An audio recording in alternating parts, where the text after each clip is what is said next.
move on to item 1. I have apologies for absence from Marcus Grevis, Evelyn Stacey, and I see Christine isn't here. I don't. Chairman, Christine sends her apologies. Lovely, thank you very much, and apologies from Christine. Bill Revens, but not sure. And Bill Revens. Seen yet.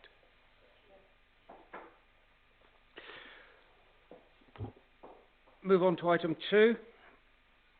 Any declarations of interest from members for items on the agenda? And I will head round from this side. Please shout anyone if they have any declarations. Lovely, thank you very much. No declarations of interest recorded, Judy? Or any lobbying? No? Great, thank you very much. Chairperson's announcements, item 3. The only one I've got really at the moment was just to mention the Exmoor Society and Exmoor National Park Authority Spring Conference. Challenge of Change was held at Porlock Village Hall last Friday.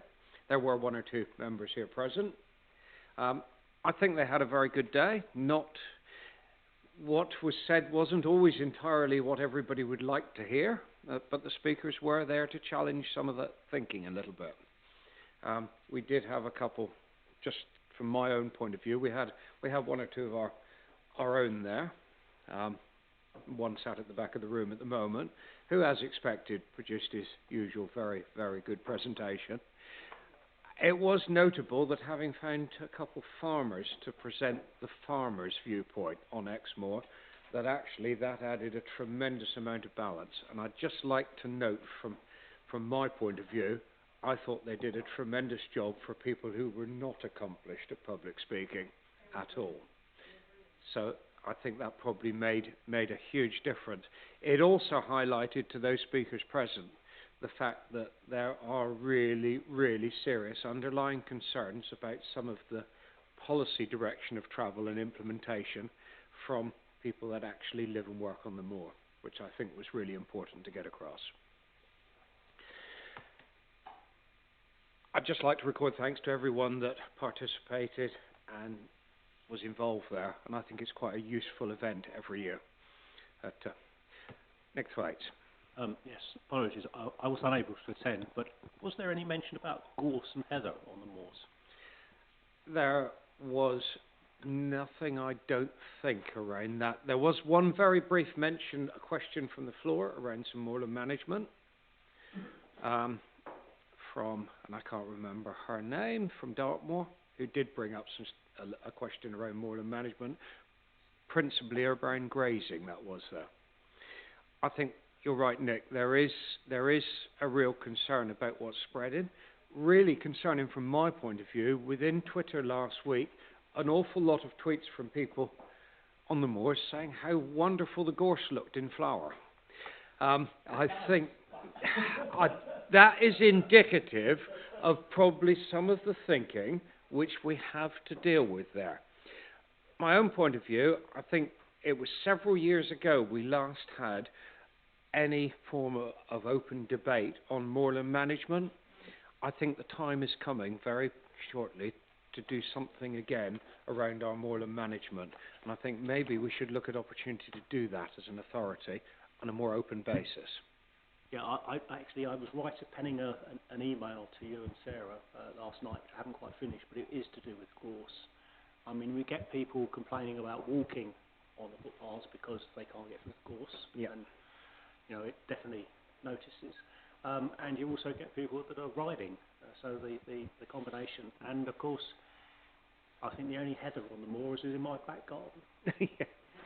And, of course, gorse is a nitrogen-fixing leguminous plant, isn't it? So its very presence is going to naturally change the fertility and structure of soils there. So it's a real challenge, particularly when you link that with ambition of Natural England. And I might as well be honest, but we'll go into this a little bit more when we get to members' forum. But some of the written direction of travel coming from DEFRA at the moment is really concerning, all about reduced stocking or no stocking and that kind of approach. which I think probably, and also potentially a no burning approach whenever there's any trace of peat. And that's not deep peat, they're looking at anything if it's sort of been painted black from now on. So I think there's a real discussion to be had. Maybe a little bit more at members forum, and I'll update you on the latest stuff that I've had out. You want to add anything, Sarah?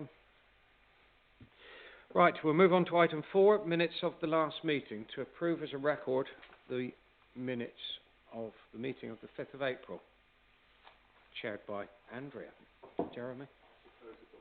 Thank you. Seconded. Mike Ellicott. All those in favour? Thank you very much. That's unanimous, apart from me, who abstained, because I obviously wasn't there. Oh, John. Well, yeah. Right. Any matters arising from those minutes? And we will flick through as per normal. Page 1, 2, 3, 4, 5, and 6. Thank you, members. I have been notified of one public speaker, Mr. Roger Foxwell, who would like to make a statement regarding the Nature Recovery Green Paper consultation response. And I think it probably be appropriate to ask Mr. Foxwell to speak now, please. Please. Hopefully, is the microphone on? No. Thank you, Roger. Thank you, Mr. Chairman. I'd like to ask the Park Authority why this consultation document didn't come to the last Park Authority meeting when we were in the consultation period. This consultation paper has got to be in by the 11th of May, and it's clearly happened with the landscape review. It's very important. I keep banging on about it, but message don't seem to be getting through, that we need to be communicating with the wider farming landscape, farmers, to have some serious input into these consultation documents. When did we last put on our website Exmoor's wildlife newsletter to engage with the public and the wider community of Exmoor? Well, I can tell you, I downloaded it off the website this morning. The last time that we did a newsletter was 2018. So, how can we respond to these sorts of papers when we're not engaging with everybody? State of farming on Exmoor. This is a document that we seriously need to review. And I would hope that you today, the Park Authority, will agree, Mr. Chairman, show of hands, that we review this document, because this information in this document is 12 years old. 12 years old. So in order to have input into these sorts of documents, you need to have the right relevant information on from farming on Exmoor that you can refer to. I'll rest my case.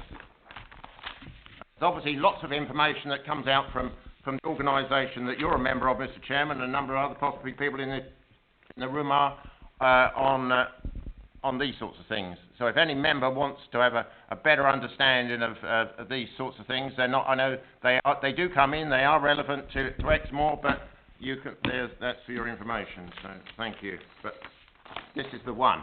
This is the one we need to revise. And I would like to know today, or show of hands, that we're going to revise that. And it would be good, Mr. Chairman, that we have a conference for farmers, not just for stakeholders, not just for the partnership groups, but for the wider farming community of Exmoor. So we invite everybody to a conference to discuss the issues on housing and everything else. Thank you. Thank you, Mr. Foxwell. Several really pertinent and seriously important issues there raised. I think to answer them all at the moment would be near impossible. We will discuss more fully at members' forum later on some of those issues. As the member, as our standing orders do not permit debate immediately following a speaker or an answer to those questions. I can only work within standing orders. I can tell you that we will have that debate between members during our forum. It'll be necessary. Yeah, quite a lot there, and important. I can't say that I disagree with you, Roger, at all. It is, and it will be dealt with. Thank you. We'll move on to item 6, Final Accounts Committee and the Auditor's final report. Review of value for money, 2021, 2020 and 2021. We've got to welcome via Teams Gareth Mills and Mark Bartlett from Grant Thornton, and I will hand over to Gordon to deal with this item. Thank you. Thank you, Chairman. So 6A of the agenda this morning is just to receive, is for the authority to receive and note the draft minutes of the Final Accounts Committee that was held on the 11th of January. We also had the auditors in attendance for that meeting. They emphasised that there was still some material uncertainty around the valuation of the authority's land and buildings, so this was in 2021. And they also mentioned that there was a revised approach to the audit of value for money that they'll be talking us through in the next paper. So those are the key points from the draft minutes, Chair. If I could also go on to item 6B, this is to receive and note the auditor's annual report. So if I could hand over to Mark and Gareth at this point, and they'll talk you through this. Thank you very much, Gordon, and morning, Mr. Chairman, and morning to other members. So as Gordon said, this is our auditor's annual report on the authority's VFM arrangements. As we set out last year in our audit plan and reiterated earlier this year in the ISA 260 audit findings report back in January, the external audit work on value for money arrangements for 2021 was much changed. The NAO issued a revised audit code for our work, and essentially that requirement was a more wide-ranging review than we've done in the past across public sector organisations. So the review we've performed at Exmoor is the same form of review that we've performed across all our public sector audit clients, both local authorities and NHS. And if I take you to page 3 of the pack on item 6B, headed up Exec Summary, I'll just briefly talk through this before handing over to my colleague Mark to take you through some of the key findings in the rest of the document. Essentially, our review's been focused on 3 theme areas. They are financial sustainability, governance, and then the third area, improving economy, efficiency and effectiveness, effectively how you performance manage the organisation. And in each of those 3 areas, we've done a pretty detailed review of Exmoor's arrangements in place and highlighted, where appropriate, whether there were any recommendations we felt that could enhance existing arrangements. And again, you might recall that the auditor's recommendations in this work are on a sort of a hierarchical basis. So at the very top, there's what's known as a statutory recommendation for really significant sort of control weaknesses that are pervasive across an organisation. Then you've got a secondary level called a key recommendation, and those are in respect of where we believe there's a significant weakness in arrangements. And then thirdly, there's the lowest level of recommendation, which is known as an improvement recommendation. I think one of the key messages for you, Mr. Chairman, and other members is that at Exmoor, we've not had any requirement to issue either a statutory recommendation or a key recommendation off the back of a significant weakness. So that's a good outcome for you as an authority. Inevitably, on reviews of this nature, with it being a first year and looking more widely than perhaps we've looked in the past under this new requirement, there are a small number of improvement recommendations in each of those 3 themes, and Mark will take you through those in a moment. But overall, I think the review's gone well. The outcome, I think, is a positive outcome for you as an authority, and just wish to sort of put on record my thanks to Gordon and other colleagues that have helped in this review. As I say, with it being more wide-ranging than in the past. So I'll stop at that point, Mr. Chairman, but I'll hand over to Mark now to just take you and other colleagues through some of the key points in the remainder of the report. Thank you very much. Okay, thanks, Gareth. Morning, members. If I could just quickly start with on page 5 of the report, just to note there that sets out the position in respect of our audit of the financial statements. So you recall that we issued an unqualified opinion on the financial statements on the 14th of January. But just wanted to highlight on the right-hand side of the page that refers to whole of government accounts. So we are required to complete an assurance statement for whole of government accounts for all local government bodies.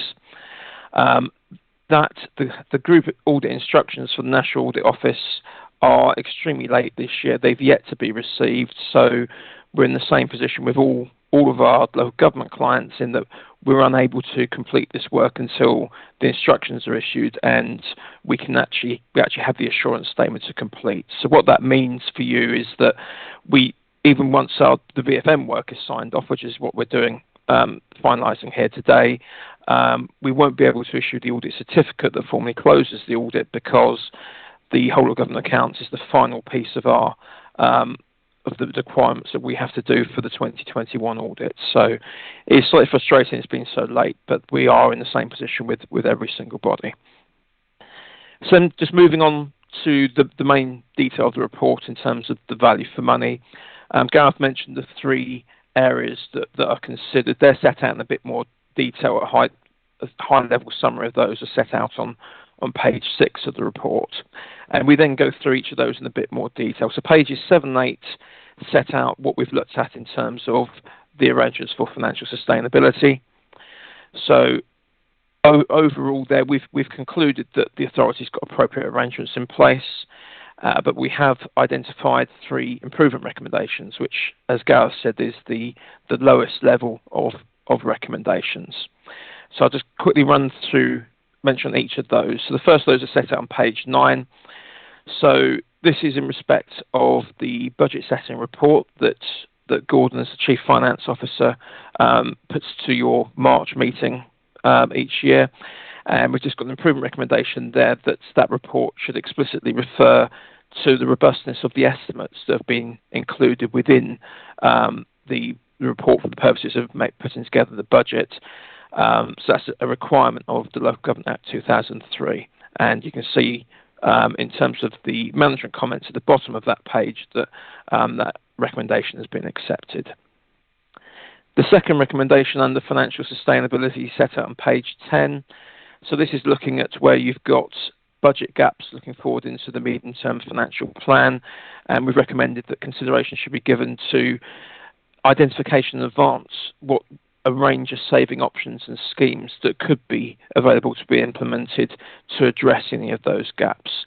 So we've set out the rationale for that, and you'll see they've got the management response there that Gordon's happy for that to be included in the forward budget options, but clearly also notes that would need member involvement for any decisions on that. And the final recommendation that we've made in terms of financial sustainability is in regard to the budget setting again, but in relation to the capital budget. So what we would normally expect to see when the budget is set annually is, alongside the revenue budget, a capital budget for the year and also a capital programme for the life of the medium-term financial plan. So we've included a recommendation along those lines, and you can see the management response there. So moving on to the next part of the report, which is looking at the authority's arrangements around governance. So that's covered on pages 12 and 13. I won't go into the detail of the narrative there, but just to conclude that we've found no evidence of any significant weaknesses. Again, we have, however, raised 3 improvement recommendations. I'll touch on each of those. So page 14 is looking at the recommendation we've raised is regarding the reporting of financial performance against budget. So we identified that members, you receive you receive a budget setting report at the start of the year, and then you have a report where a revised budget is set based on the 6-month actuals. What we see as good practice is for members of the authority, as those charged with governance, to receive periodic performance against budget in the year, so that you can be aware of any overspends or underspends and how those are being managed. The second recommendation under the governance heading on page 15, again, it's a good practice item. So we consider it's good practice for there to be an annual self-assessment of the effectiveness of the authority. Now, with a lot of other bodies, that might be the audit committee, but as you don't have an audit committee at Exmoor, the authority discharges the role of those charged with governance, and it's considered good practice for there to be a self-assessment of how effective is that role being discharged. We have provided there is some SIPFA pro formas that can be used, which we've sent to Gordon for consideration to take that forward. And finally, the third recommendation under governance arrangements is just in relation to the financial regulations. So when we were looking at the authority's key policies and procedures, we noted that the financial regulations had last been updated in 2015. So in our view, key policies should be subject to periodic review just to ensure that they remain current and are still valid. So we've got the recommendation they should be reviewed and updated, which has been accepted by the Chief Finance Officer. And then finally, the third main section of the value for money work is the 3 E's, so improving economy, efficiency and effectiveness. The narrative on this is over pages 17 and 18 of the report. Once again, we're happy to report that the authority's got appropriate arrangements in place, and we've just raised the one improvement recommendation, which is on page 19. And this is in relation to the National Park Performance Indicator set that the authority takes part in, as with all the other national parks in the country. And we noted that the performance against some of these indicators is included within the annual performance monitoring report, but not against all of them. So our recommendation is that the full suite of these indicators, the performance against the full suite, should be included in that report. So that's the main areas of the VFM report. There's one other area that we've covered, which you won't be surprised to hear what we've been through in the last couple of years on page 20. And that's we've considered how the authorities adapted to the pressures that have been brought about by COVID. So this is something we've done at all of our clients. So we've looked at the impact and any changes that have needed to take place in respect of the 3 VFM areas: financial sustainability, governance, and the 3 E's. That's over pages 20-21. And again, happy to conclude that no significant weaknesses identified, appropriate arrangements were in place. That was all I was going to say in relation to the detail of the report. So I will pause there and happy to take any questions that the members have. Members, any questions?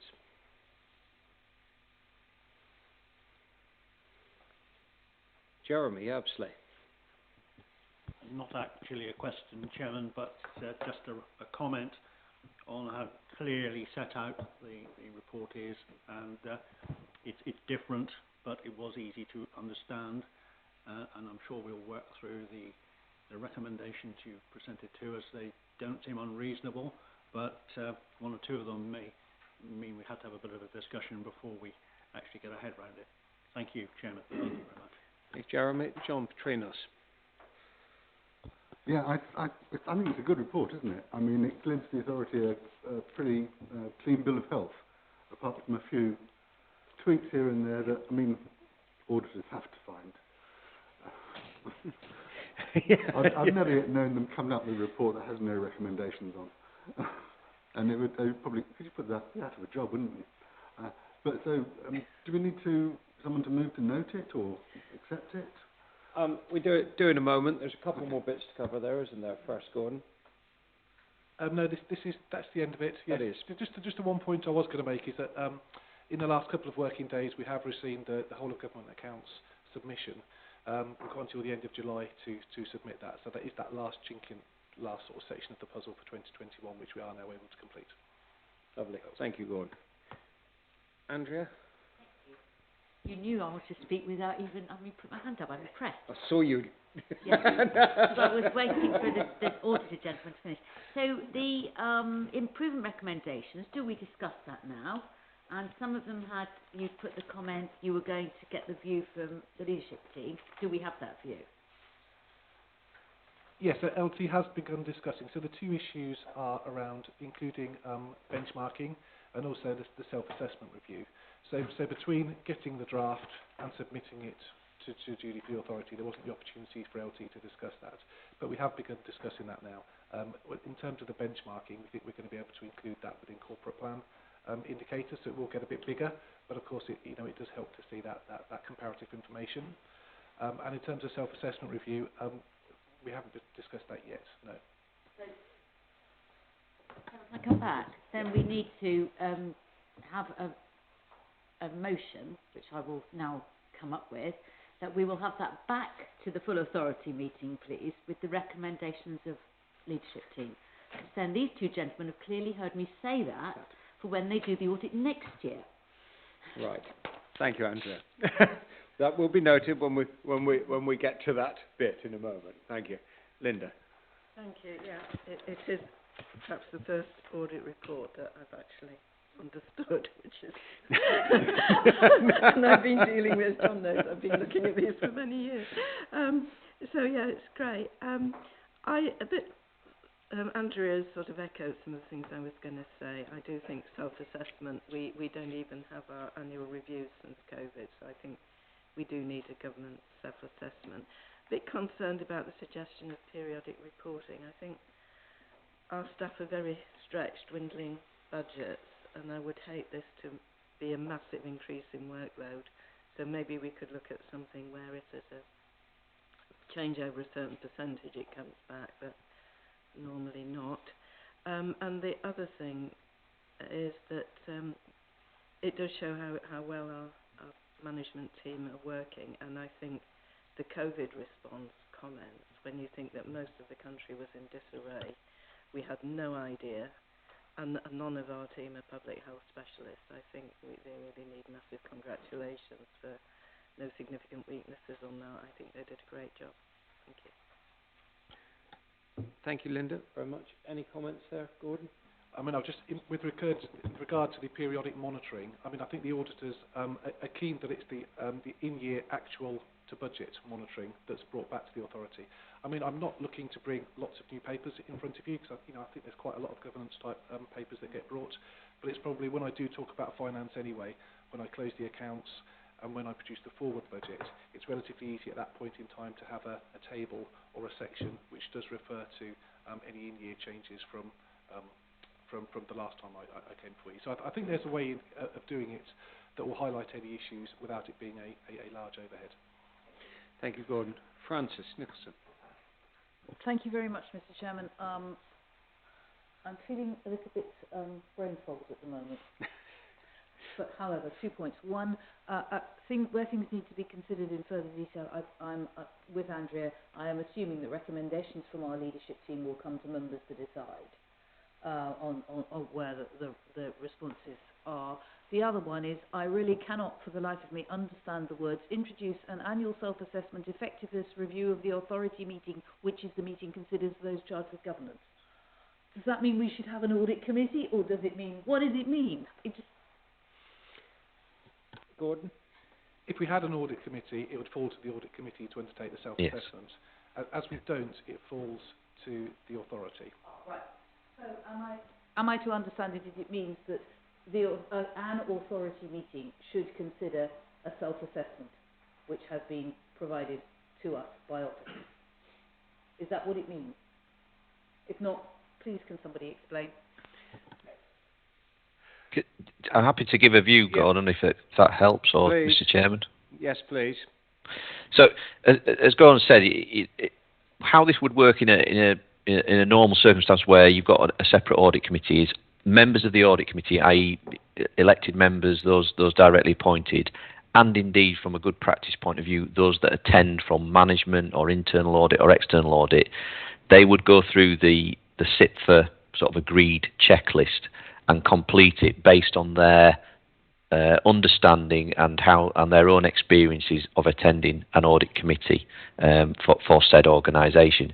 I guess obviously at some of the national parks that's a little bit different in that your full authority is badged as those charged with governance. But what I would say is that if you ultimately enact this recommendation and you all get the SIPFA questionnaire that asks the various questions, try to consider it on the basis of the audit committee elements of the authority. So the reporting from ourselves, from internal audit, from Gordon throughout the year.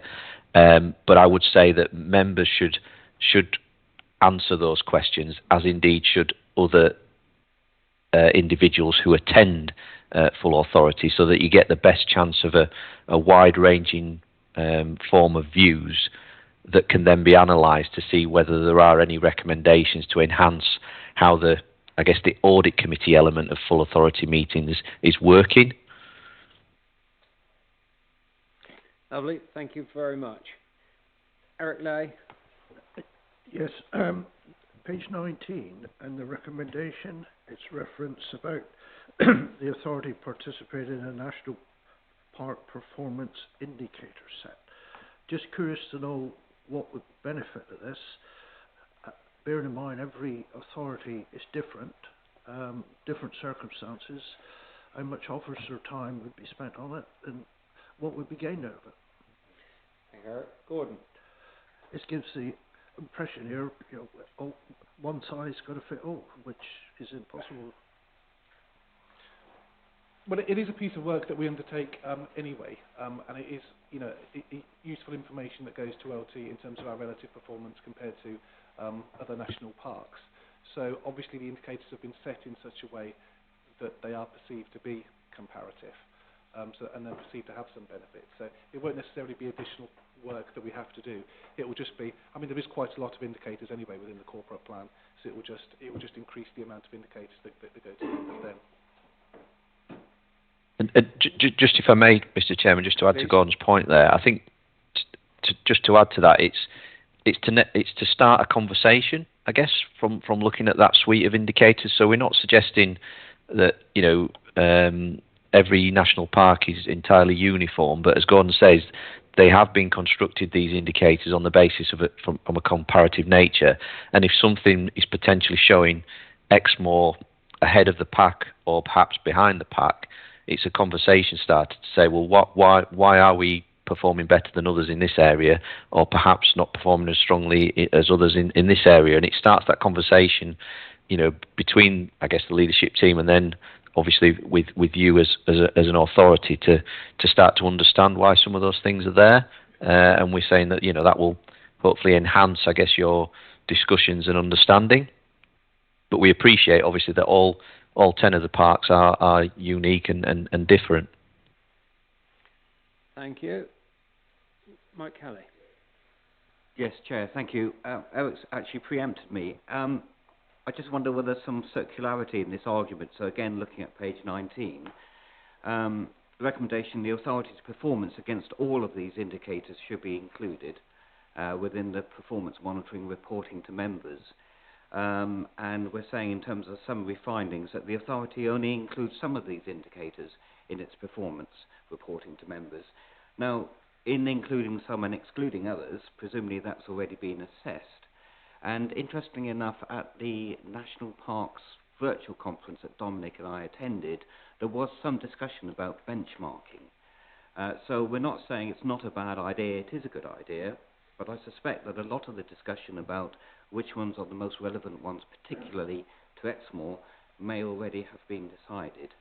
And so that, whether we're having to revisit it as a result of this report and this specific recommendation, I'm not sure that that's the case. But I do see the recommendation, Gordon, that we're looking at this at further leadership team. But I would be reasonably confident that that discussion's already been had in adopting some of the indicators that we're presently using. but that's either to be confirmed or altered according to leadership team. That's the only point I would make. Thank you. Gordon? Well, I think we'd be looking to you to do more of it, yeah, as a consequence of it. I think you ceased to say certain bits, but not the full suite. Any other questions from members? In which case, I have a recommendation to receive and note the draft minutes of the final accounts committee held on the 11th of January, to receive and note the auditor's annual report, together with that additional, as proposed by Andrea Davis, that recommendations from LT be brought back to authority for consideration, so that we are all fully aware of the direction of travel and is approved. After all, have to bear in mind that in the past, for some of us that have been here a long time, or it feels like it, there was that finance committee approach to an awful lot of this discussion, so it didn't end up in authority time. So, although there were advantages in time saving at that time, it is fairly evident that we need to make time in authority to adequately cover these things properly now. And I think that's quite an important recognition, and was potentially, I suspect, one of the reasons behind changing the way in which our authority meetings are structured to ensure there's a better discussion of this taking place on a more regular basis. I had a proposer on that basis, a seconder, John Petrinos. All those in favour? Thank you very much. That is unanimous. Thank you very much. Thank you very much, both Gareth and Mark, for your work. Also, probably like to put on record to thank as well Gordon and finance team for the work that they put forward, for the very limited number of recommendations that you need to give us there, which is appreciated all the way around. So thank you very much. Thank you very much, Mr. Chairman. Thank you. Hope the rest of the meeting goes well. Thank you. Thank you. Bye-bye. Thank you. Bye-bye. We will move on to item 7, Farming in Protected Landscapes Programme, and as requested by members, an update from Alex Farris on where we are at the end of our first year of this. Alex. Good morning, everyone. So yeah, very pleased to be able to update on FIPL, as we call it. So just to recap, back in July last year, we had the news that we had just over 500,000 for the first year of farming with protected landscapes, and 6 months to spend that on projects with some strings attached for environmental benefit and other criteria as well. I'm pleased to say we've now had a successful year. First year we spent all the funding reallocated. That's not the full 500,000. We're helped enormously by being able to reallocate some of that funding that DEFRA announced later in the year. So we actually reallocated half of that, so we could keep some momentum going from that initial outreach we've done, get some projects under our belt, and have a good amount for future spend, which we're going to get into this year. So we had 507,000 reallocated 250. We then got another small amount in, another 23,000 in from the national underspend pot. DEFRA had some other protected landscapes they hadn't spent up, so we just added a little bit. It was just very late in the day we heard about that, so we weren't really able to get too much more than that. It was just projects where we could get some equipment, basically. Running costs were 55,000, which is 2 full-time staff, that is, and some other outreach work that we were doing, some other hired-in help. That left 226 that we've spent on projects this year. So that supported 31 projects. Those have ranged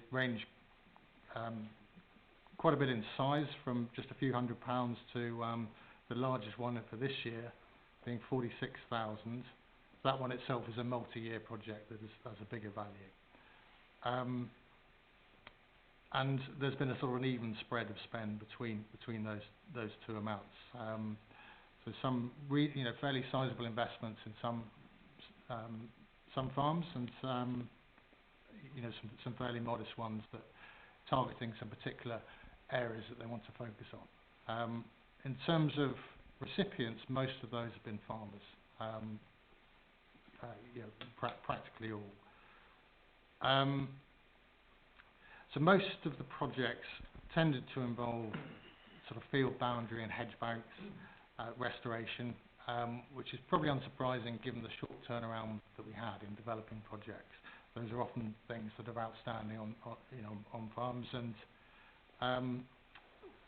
they wouldn't necessarily be the ones that score the highest in future years, because we have to look at them in terms of their outcomes. But most of these projects are not just about the field boundary; they're around making the field boundary stock-proof, and then be able to manage better the parcels of land for additional benefits, or all protecting rivers and that sort of thing. So there've been additional benefits other than those field boundaries. Quite a variety of other different projects. I just draw your attention to the largest one, which is the Mollen Moor estate, Mollen Moor and the Molland estate. So that's a continuation, a 3-year continuation of the Grazing the Moor project that you may be familiar with, which is about investigating and trying to find best practice in moorland management, something that's that's of key interest to the national park, really. And it's probably our best bit of work on moorland so far. And one of the things we managed to support, definitely weren't very keen to begin with, but we managed to get there in the end, was some satellite grazing collars that corral the stock into a certain area, and that's really useful for this particular project. It's all about focusing them on particular areas of the moor so they can graze down that millennia and not hammer other parts and overgraze them. So that's really, really good.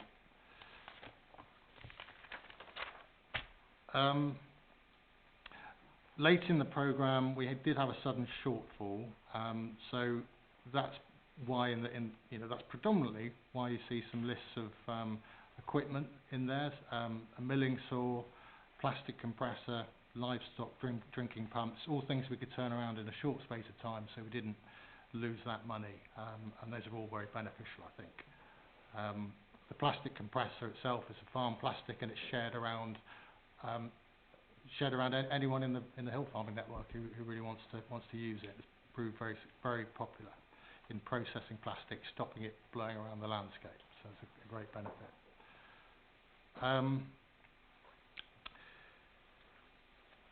So on the whole, as I think I mentioned earlier on, projects in the first year, we tended to focus on those that we knew we could deliver. And going forward, next year, we've got a lot more projects that have been longer to develop, and the whole process will be much more competitive. And we'll manage this competitiveness by being able to defer projects rather than just approve everything straight away as it comes in. So that's kind of the process.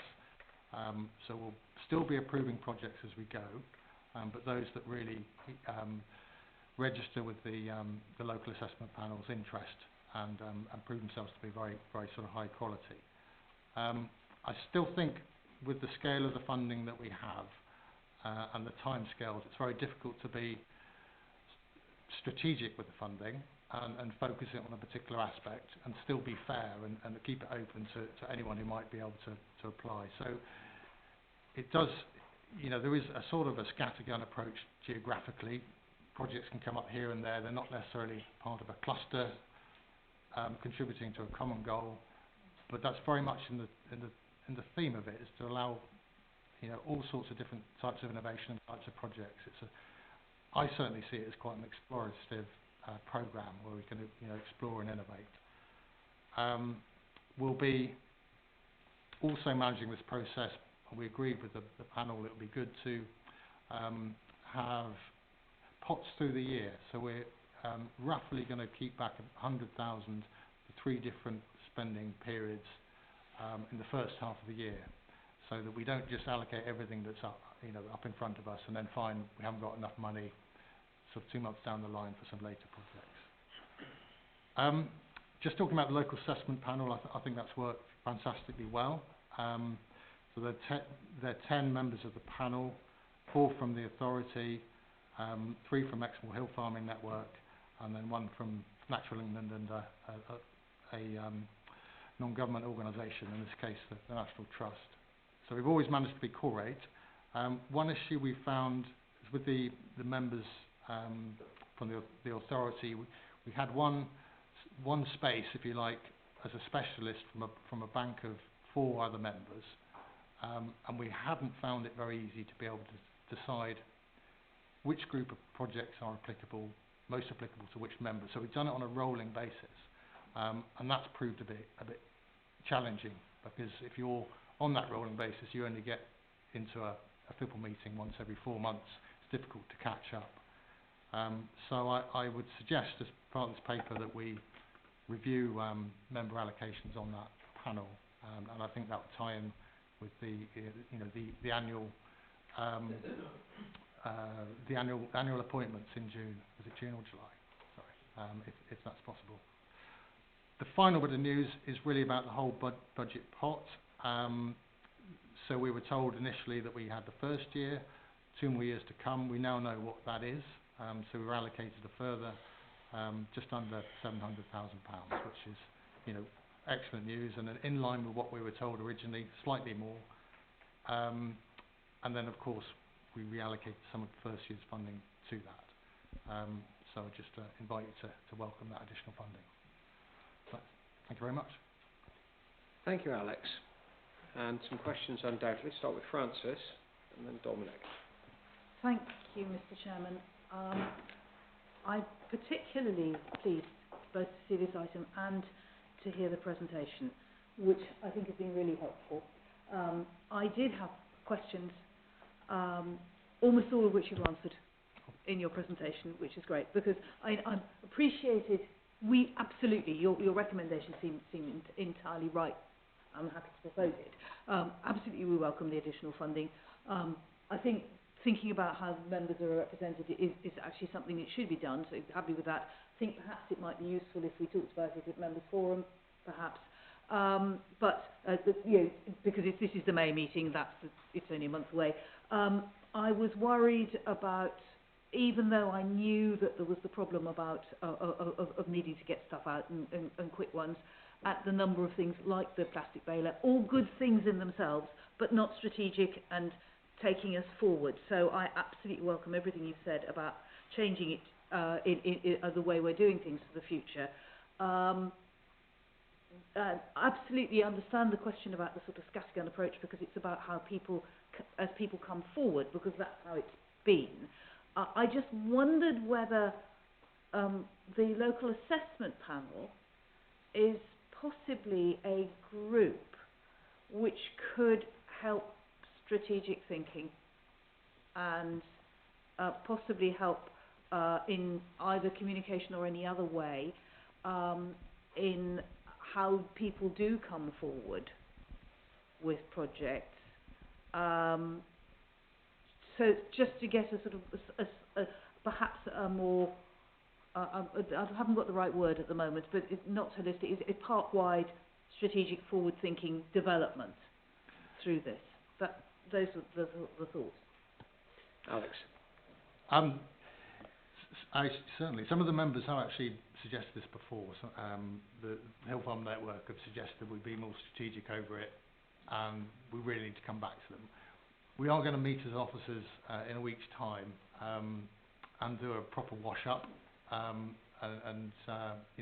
aspects of our purposes have been better represented than others, I think. There's not a lot for access, not a lot for historic environment in there, and we look at those reasons. I've also talked with some of the some people on the panel about how we can get more out of this and demonstrate some outputs at the end of it. And one of the things that we are investigating at the moment are something along the lines of a farm plan, so that when there are, say, a field boundary restoration or something else, that we have that in context, and then the wider context of the landscape. So we're learning proper lessons from it, and that farm is you know, as well engaged as possible. So we're sort of increasing our outcomes. So we're certainly trying to get more out of it. How we answer strategic thinking, I'm not quite sure, but we you know, we're certainly trying, you know, working with LAP members on it. So I don't know what the outcome's going to be, but it's a question that's taxing us at the moment. Thank you. I think probably one of the most important bits there, to my mind, that you raised, Francis, was around that strategic approach to how we ensure that we get better value for money as we go forward. It has been a huge learning process in a very short time this year, and I think Dominic may well say something in a minute when he speaks, but I think there's quite a recognition among panel members that that there was a lot of thinking on your feet, an awful lot of rush at the beginning to get something approved, and a recognition that going forward we need to have some distinct strategic thinking as to how this framework builds into something and leaves a legacy of value from the FIPL project, rather than just throwing money out. So, absolutely correct there, Francis. And if I might just say for a second, something about we shouldn't, I think that we need to stick always to what is enabling what is traditional management, but think about what new management might be appropriate. Yeah, I think within the next panel meeting, I think there's likely to be a discussion as well around where it goes for next year, and consideration of future ambition. Let's put it that way. Dominic. Thank you, Chair, and thanks, Alex, for the update, and also Alex and the team have been really good actually over the last couple of months since we in the meeting here, I think, expressed some questions about FIFL, because it was a bit closed, I think, in terms of what was going on, because things had to happen quickly, and just the way it was managed by DEFRA, as we know, last year was made life difficult for everybody, and it's been really good. We've had some really good conversations recently, and it's good that Alex has been available for those as well, and we've been throwing some ideas around. We had an interesting discussion, Alex, myself and Susan Moran the other day, and it really touches on exactly what you've been saying, Francis, about this strategic thinking. And one of the things we were thinking of, and I'm not suggesting this is a proposal, it's just I think you touched on it, and you touched on it, Francis, was whether it occurred to us that you've got the job of the assessment panel assessing the applications. That's work in itself, and that you have a certain group of people in the room with the Hill Farming Network and a few other stakeholders we have in that meeting. And then what you have is these other discussions which are about the strategy, and they are two different things. And there is possibly a case when we come to rethinking this, possibly in the June meeting, about members and who's allocated to what and so forth, is whether in fact what we're looking for here is a strategy group that encompasses FIPL and the nature recovery vision and other things of that sort, and future farming, and the things you mentioned earlier about the fact that everybody's got a downer on gorse. I love gorse, by the way, as you know, and the fact that we might accidentally have some tree recovery in areas of the park and things like that. Those are all parts of landscape strategy. They're all connected because ultimately they come down to behaviour and practices in farming and landscape management. And one of the things that we've been talking about with FIPL is that we've been making capital, as Alex said, capital investments like to do boundaries, like to do fencing or to do hedgerows and things like that, which we can sort of see have certain sort of often quite limited, but they do have impacts on the scale of the landscape in which they're operating. But they're not changes in farming practices. They don't shift the dial at all on how farming is going to change or going to have to change. We do have regenerative agriculture. Now that's different. Regenerative agriculture is arguably a change in farming practice. So what we want to look at strategically is how much of FIPL is supposed to be farming in protected landscapes, but actually it's about changing farming in protected landscapes. Well, what is that change? You see, at the moment, we don't know enough about the applicant's farming practices unless it affects the application they're making. So if it's regenerative agriculture, we know, oh, well, they're getting into regenerative agriculture. But if they're putting up a new field boundary, We have no idea if they're still farming in a non-regenerative way. We have no idea what they're using in terms of artificial fertilizers, in terms of pesticides or anything else. So the trouble is we don't know how farming is changing. So that's where, now that's quite difficult to load all of that onto an assessment panel on top of assessing all these applications. So you need a strategic screen before you get to the assessment stage. Hill Farming Network's been doing some thinking on this, and they have made a contribution to that. I don't agree actually with what they say in that, but I can see where they're coming from. And again, that needs to be properly discussed. But at the moment, that's something else that's just sort of hovering there above us, but we haven't actually had a chance to sit down and discuss it because, again, who discusses it? So everything roots back to that same point, which is basically where does that strategic discussion actually happen? Because if we're going to try and explore and innovate, then we need diversity of applications. And that means thinking differently about what constitutes a farm, a farmer, a land holding, and everything else. And that changes actually the way we consider our stakeholders as well. And again, that's a strategic discussion. So all of it just leads to, I think, whether we consider a layered approach to this about where that strategy happens. Thanks. Thank you, Dominic. Any response there? Quite a lot of points to consider, and maybe a lot you're going to have to take away and think about a bit there, Alex. I think it's a long-term discussion, really, and you're going to get some very different opinions on that. And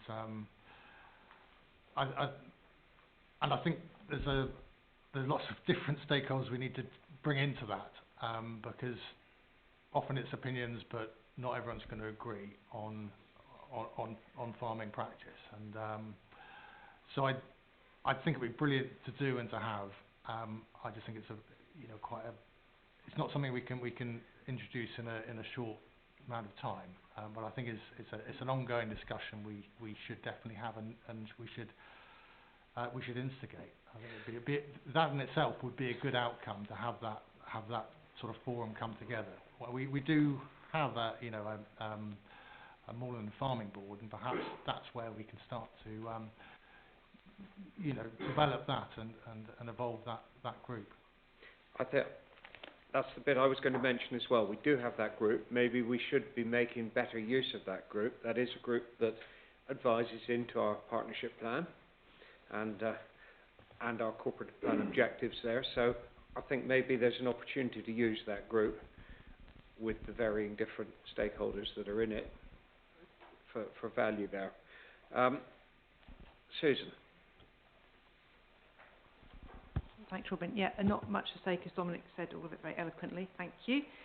So I would just say, in terms of the assessment panel, having been one of the members and only going to one meeting, I know it was done with best of intention, so we didn't all have to go to everything all the time, which was a great idea. But in practice, it is definitely much better to be attending wherever possible and to see all the paperwork, because it's very hard if you've only gone to one meeting, you haven't been for 3 months, and then you're not for me, not understanding the context of what has gone before and what we haven't funded, and helping to make good decisions about that. So very much welcome that, be able to, having that permanent member presence at each panel member will, I think, be very beneficial when we think talking about this sort of wide strategic picture. And I would just support what Dominic said in terms of looking at the whole farm plan, Alex's paper about the whole farm planning approach, so we know that it isn't just a one-off item that someone's putting into the land, and we know that there's a bigger sort of sustainable farming, whatever practices going on in that particular landscape. And I think I'd certainly very much welcome the whole strategic thinking as well, because my concern was about, we've got this nature recovery vision over here, and we've got FIPL here, and how do they sit together, and how do we make those work well? And I think it does perhaps produce some challenging issues for us around, when you're looking at landscape scale and nature recovery, working at catchment scale, you are potentially looking at, are we looking at targeting things in particular geographic locations? That's obviously difficult because we're looking at an open competitive grant process, but do we want to try and steer and encourage particular things in particular areas which sit better within the whole landscape scale nature recovery vision? So I think it's important. More discussions we need to have on that. But I think I would just say that the team has done an incredible job to get to deliver this programme this year, and I think it's only going to get better as we go forward. So thank you so much for all of that. Thank you, Susan. Eric.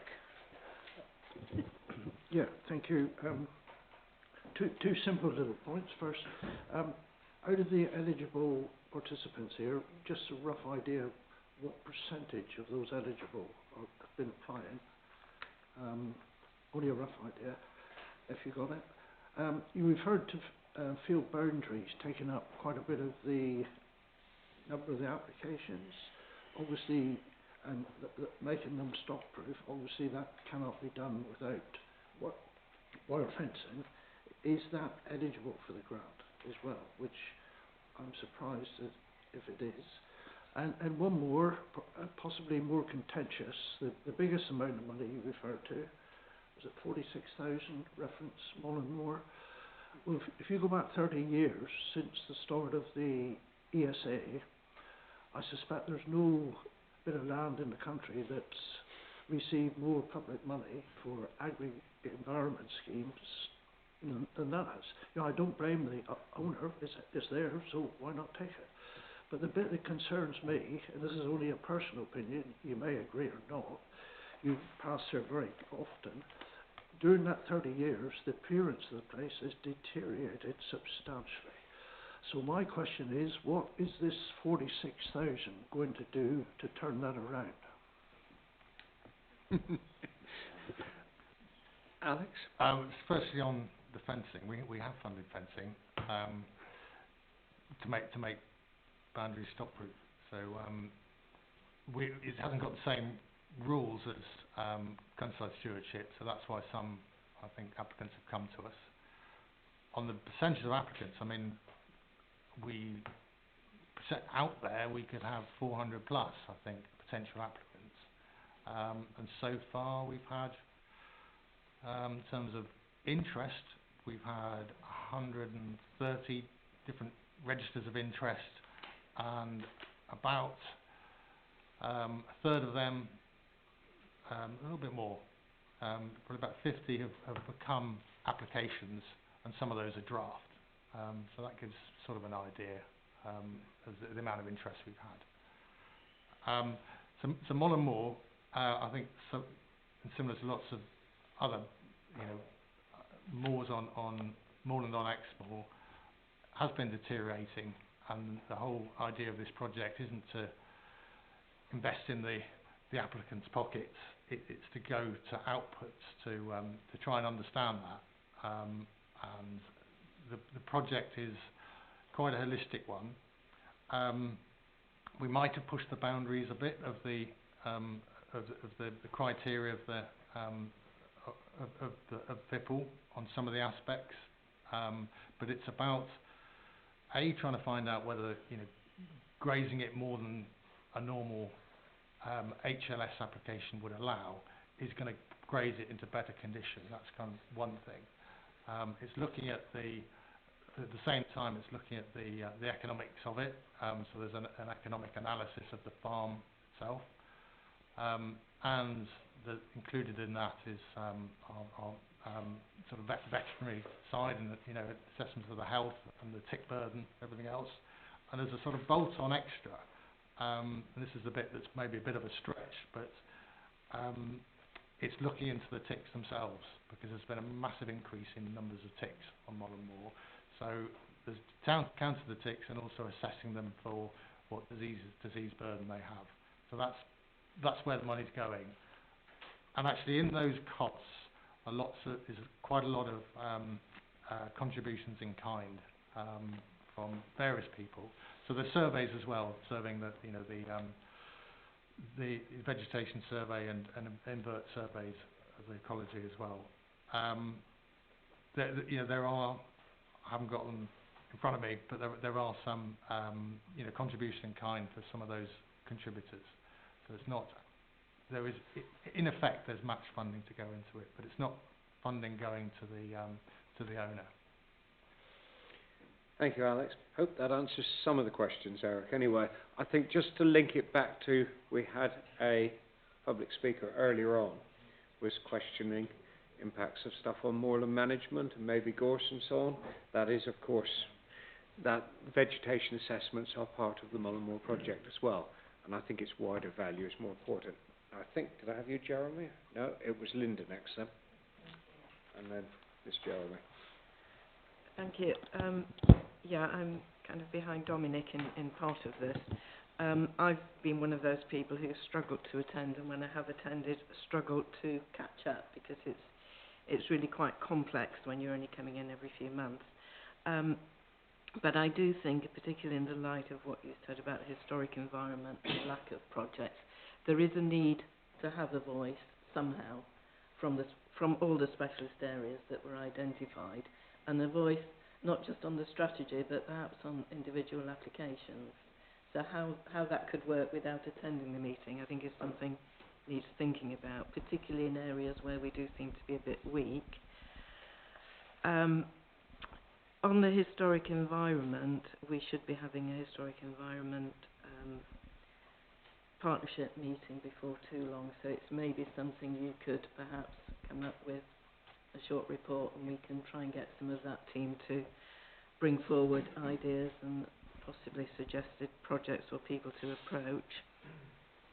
And the next one is a bit of a personal thing.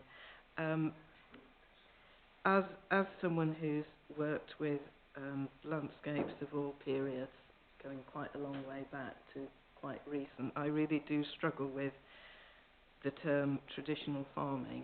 I mean, are we talking about Neolithic farming revolution? Are we talking about post-enclosure? There's no one alive now who's farming in the way that I would consider traditional farming, and that's the way Exmoor's been shaped, is many, many thousands of years.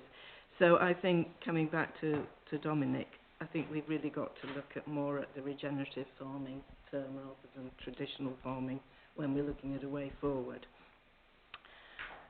I'm a little concerned about the big impact, you know, when we, with all these small projects, and that comes back again to Dominic's strategic approach, we kind of got to make a big hit on something with this, whereas a lot of small projects, it's hard to see the big impact. Molland, I would really like to get a proper update to the board at some point. It's been a long time, and there's a lot of science happening, and I'd like to really try and understand what's happening behind that. And we have put in quite a lot of support over a number of years, so I think that would be really helpful. And to echo what other people have said, I think the team, again, being thrown in the deep end, have been absolutely amazing. And is it Sarah and Charlotte? They were, the meetings I've attended, to say that they were very new to this, absolutely top-notch professional in the way they handled the reports and the committees. And yeah, I thought they were absolutely great. So I'd be grateful if you could pass that on to them as well. And to you, of course. Thank you. Thank you. Thank you, Linda, very much. I don't know, before you respond, I've got one more question here from Jeremy, and then maybe you can combine a response there, Alex. Jeremy. Mr. Chairman, it wasn't really a question, it was just a statement, and that is, I would declare that I was involved in the Brendan Commons Council one, and I just want to say what a benefit and value for money that particular scheme has been. It provided an analysis of the benefits and deficiencies of previous agri-environmental schemes, and it included proper investigation of changes that have taken place in Gorse and all the stuff that we have wanted to see as authoritative information rather than anecdote, and we got all that.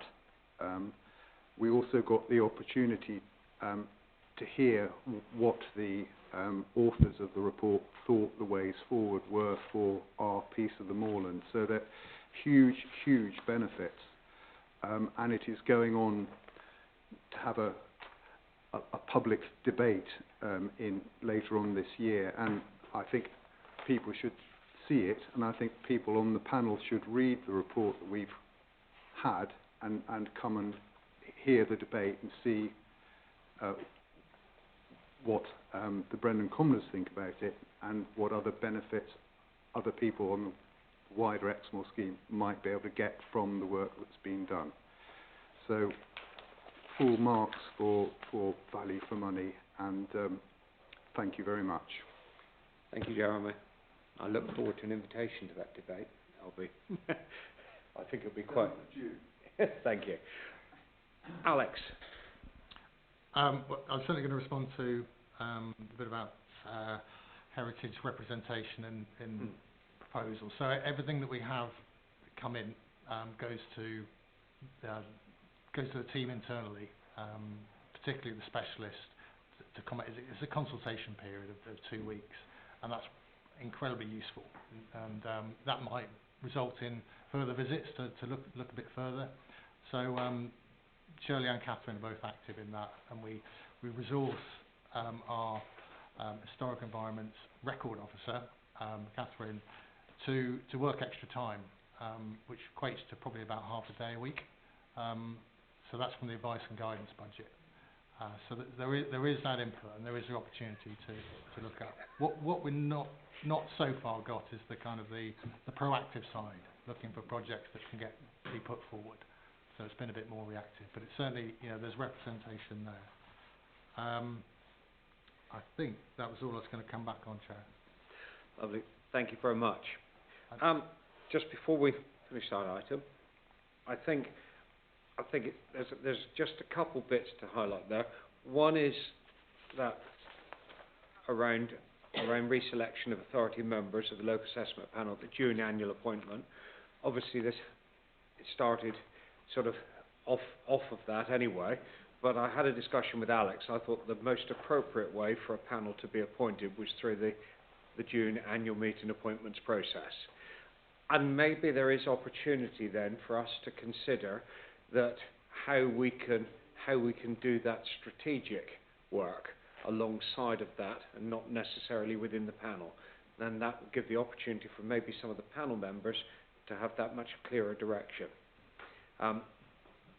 Bit of for thought there, but let's get a panel in place. And I thought then that we would have the members of the panel there for the duration, now that we know a bit better where we're going and what the opportunities are. Chair, sorry, I've just got a message. I've got to go and deal with the difficult land. Can I rush? Right. Pretzel land. Thank you, Dominic. Also around that, I think some important points that just to recognise that this funding is also based around linking very directly that farming and that nature recovery.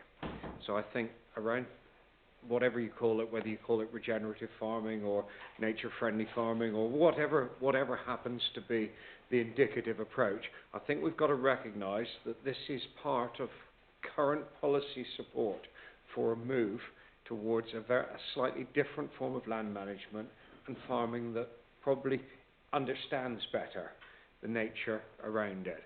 The current SFI type approach, and I'll brief you a little bit more when we get to members forum, is around very definitely linking what the government's calling a sustainable farming incentive with local nature recovery.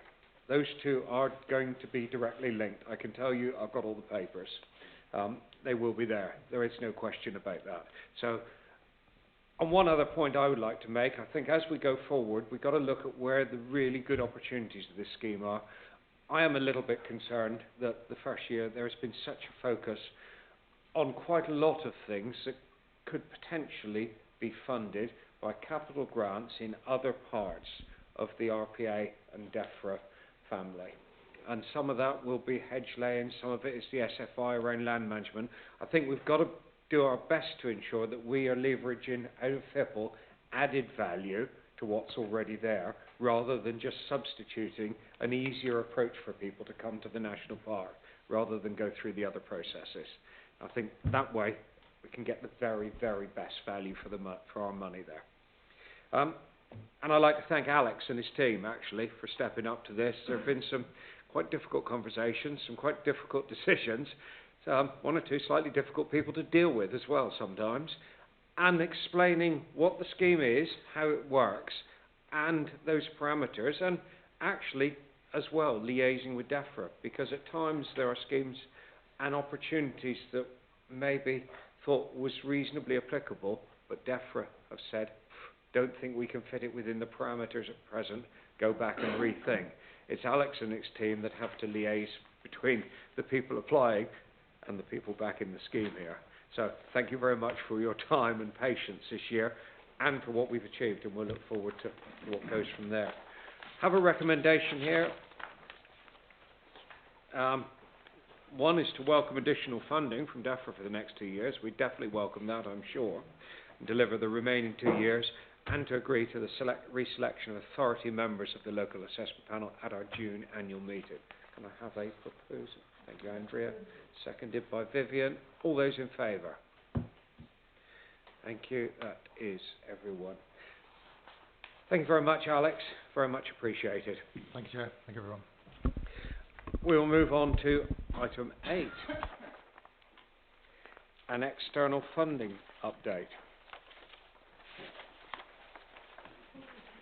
And welcome to Dan James.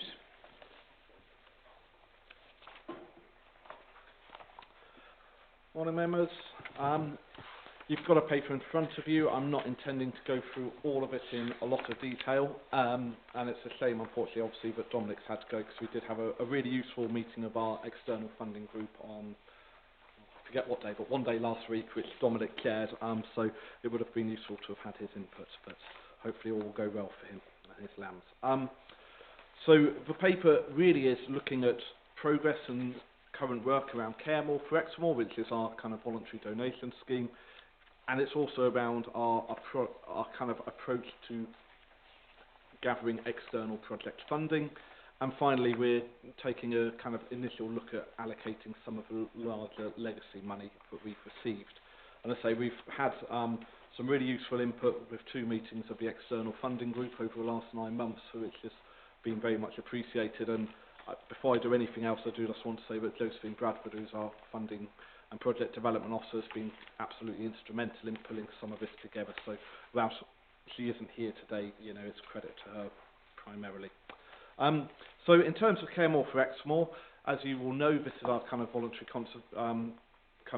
voluntary donation scheme, primarily targeting tangible projects that support conservation and access work within Exmoor that wouldn't otherwise be achieved.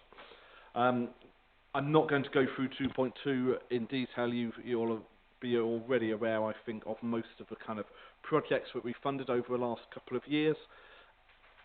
In terms of income, so looking at 2.3 and onwards, you'll be aware that obviously COVID has quite an impact on us in some respects, when total donations have gone up significantly, and that is thanks to the 2 larger legacies that we've had, which rather distorts it. And so the graph in 2.6 looks to separate out the legacies, larger one-off donations. So sometimes if we're doing a big appeal or something like that, we might get some bigger donations, often as match funding for kind of private individual donations, etc. So we've separated those larger donations of £5,000 or more separate to the legacies.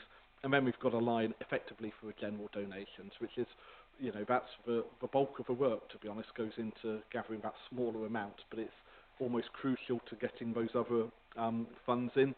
And so you'll see that COVID obviously had quite an impact, you know, almost 50% drop during 2020-21 financial year of general donations. Obviously, we rely on working a lot with tourism and hospitality businesses to collect money on our behalf. We have a lot of event organisers who will contribute to Caremore in return for the advice and the support of the authority in managing events carefully. And so obviously that had a knock-on impact really in terms of, you know, businesses being closed, events being cancelled, etc. Pleasingly, 2021-22 financial year, that's really bounced back quite considerably. And in part that I think is in relation to the Bywood Trees and Woodlands appeal. That's been very well received. You know, the public like the idea that it's very tangible, they're dedicating a tree, and that's seen significant interest. You'll see that we also in 2.8 just break down the kind of the split of the general income, and you know, this kind of really reflects what I was just saying, but the bulk of, you know, kind of almost 2/3 of income in this last financial year have been dedicated towards the Woods and Trees appeal, and then a fairly kind of even split really between access and general donations. Specific conservation work beyond the Woodlands appeal has been quite small, but obviously that has been the focus, has been that Trees and Woods appeal. We've launched a new business guide, so one of the things we're doing between our members of our team really is trying to be more proactive in reaching out to businesses, onboarding them as supporters. You know, I think when we look at the donations and we talk about the general donations, they are relatively modest compared to, say, the legacies, but it's a continual, whereas the legacies, we may go another 10, 15 years without any. We just don't know. And actually those general donations, as much as anything, it's about engaging people, it's about involving them, but the park does have a cost, but there are opportunities where you can invest in it, and a lot of it is around profiling Caremore, which then attracts some of that larger corporate sponsorship, some of the bigger one-off donations, and indeed the legacies. In terms of plans for 22-23, so the kind of new financial year, we'll shortly be launching a new appeal on wildflower meadows, and then there's possibility around things like Great Bradley Bridge in due course. Obviously that's still kind of indicative, subject to planning. So moving on from Caremore, we've tried to develop over the last kind of 12 months really, or 12 to 18 months, a new approach to external funding, and primarily we're talking about grant funding here. It could also include projects that might be suitable for corporate sponsorship, and also projects that may be suitable for a Caremore type appeal, but primarily it's around grant funding. And I think previously we didn't really have a structured approach. You know, I think in credit to the authority, we were quite good at seizing opportunities, and we made the most of the opportunities that came to us. But what we did find is that it was fairly ad hoc. It would be about, you know, having the right idea at the right time coinciding with an opportunity. And as we've discussed previously, these opportunities are becoming more frequent, and I think as core funding is reduced, we're seeing a kind of increase in the number of these challenge type funds that are available to us to bid for, and they're coming with increasingly tight timetables in order to respond. So what we've wanted to do is really develop an approach to enable us to be a bit more proactive, a bit more strategic and structured around our approach. 3.1 details some kind of criteria or principles, if you like, that we're using when we consider projects suitable for external funding. And then 3.2 details our approach, which is really a three-stage approach of gathering in project ideas. That's primarily being done at this stage by officers. There is an opportunity, you know, following today, if you kind of look at the pipeline and the prospectus think there's some obvious gaps, then there is an opportunity to feed those in. But yeah, we've had the ideas log, which is really just about capturing ideas, particularly when we have those meetings. Somebody says, oh, there's a project there, and that kind of in the past has just been left there. Well, we're now trying to get it down on paper. Moving forward, then we look at a project pipeline. This is really where any of those ideas that we feel have got legs, where they are relevant to us as an authority, and are something that we would do given a blank check, and where we think that they are potentially suitable for some form of external funding, then those projects will be worked up in a little bit more detail. So we've really got the bare bones of a project plan on file, so that as and when funding opportunities come, we're not starting from a blank sheet of paper. You know, we're halfway there in terms of we've got an idea developed, we've got some outcomes listed, etc. The final piece of this step is the prospectus, and this is something really that we've developed to help us engage external organisations in our work, and really to flag up those projects that we feel are either most relevant to external funders and or the highest priority for us as an authority.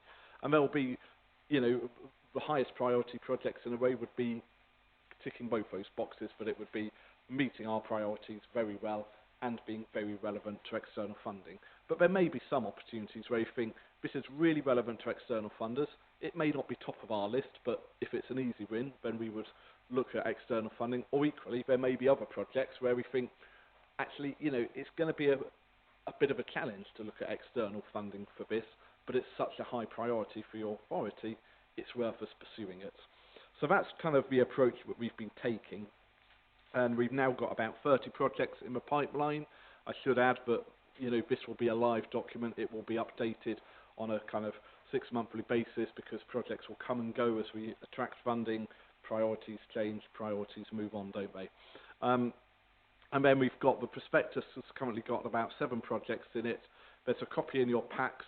I have got some hard copies, colour hard copies, which I'll bring up at lunchtime and place outside. So if anybody has got an opportunity to use the prospectus to help push forward some of our priorities, any meetings with external partners, stakeholders and organisations who are involved with, then that would be really helpful.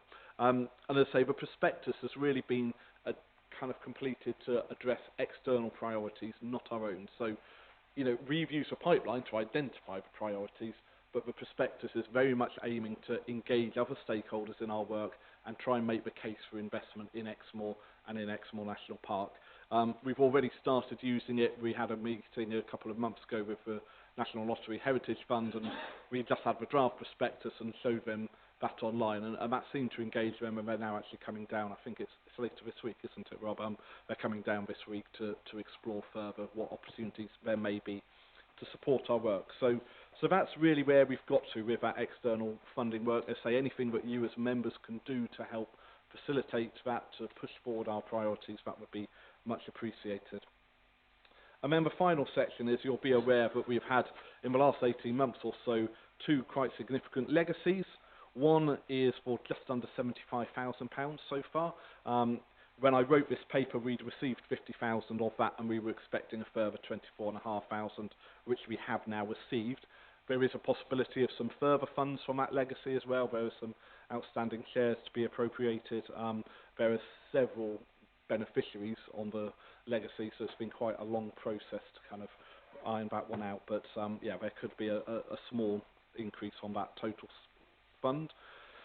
And then we had a one-off legacy of £375,000 received last year as well, and that came with the express view that it was for maintenance, preservation and protection of the moor and its wildlife, and not for administration purposes. Unfortunately, we have no information on the donor. There are no family around. We believe we were pretty much the only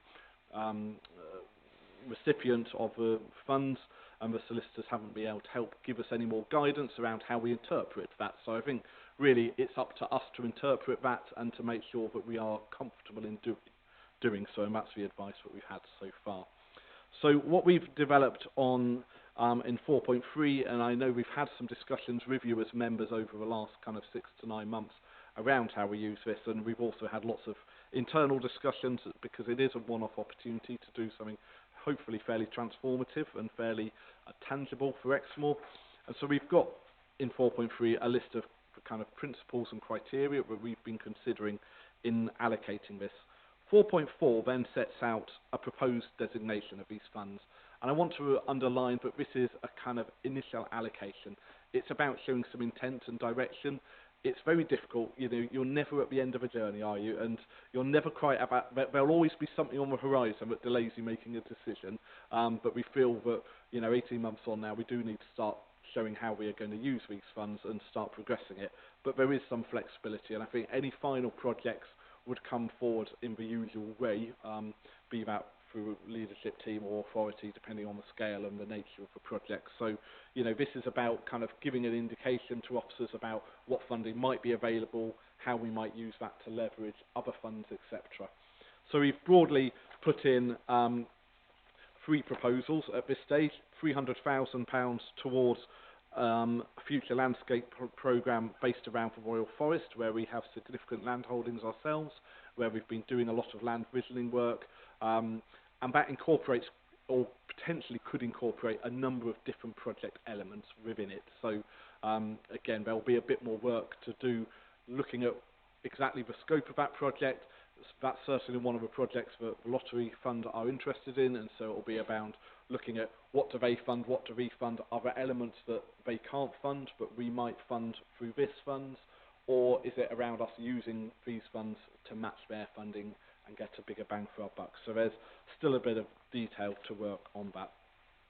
The second one is around coastal nature recovery, so I guess just to balance out the kind of geographical coverage somewhat of this, and you know, again, there have been long-term aspirations to look at that potentially in partnership with others who have got land holdings along the coast.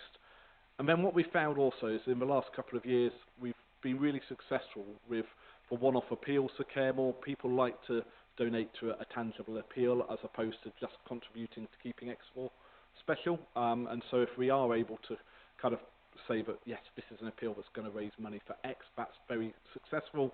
it's been even more successful where we've had contributions maybe from another charitable body. So, for example, the Woods and Trees Appeal, the Exmoor Trust gave us £5,000, which they wanted to be used match funding individual donations. So we could say to Bill, look, if you give us £10, actually the Exmoor Trust will match it, and you're getting a £20 contribution. And so that's proved to be very useful. So what we're proposing here is that we keep £50,000 of the legacies kind of set aside for future Caremore campaigns to be used in such a way where we can match fund individual appeals and progress a wider variety of projects. And some of those smaller things which add up and make some significant impact. But still, the balance of £24,500, which we have, as I say, now received, yet to be kind of allocated. I think in a way that will come as we develop the projects a bit further, and it will allow us a bit more flexibility within this. So, yeah, there's a recommendation in front of you. Obviously, it's in three parts around noting the Caremore work, to accept the prospectus, and then to agree to the allocations that we're proposing for the legacies funding. So happy to answer any questions. Thank you, Chair. Yeah, thank you, Dan. This is fantastic, and really in relation to the allocations of funds. We seem to spend an awful lot of money on looking after Exmoor, as in the upland areas. I noticed you put 75,000 or so towards the coastal bit, but that's one of the unique features of Exmoor, is the fact that it runs down to the sea. I don't know how the allocations were managed, and I'm sure it's been well thought through, but I do feel that the coastal section here is sort of being pushed to one side, and maybe there's other aspects of funding that are going to come in which will benefit the park as a whole, which will benefit in particular the coastal section. And I just wonder if you could go through the thinking on why it's a relatively small amount. It's still a very welcome amount, but relatively small amount, and if there's any or if there are going to be any other options to increase this.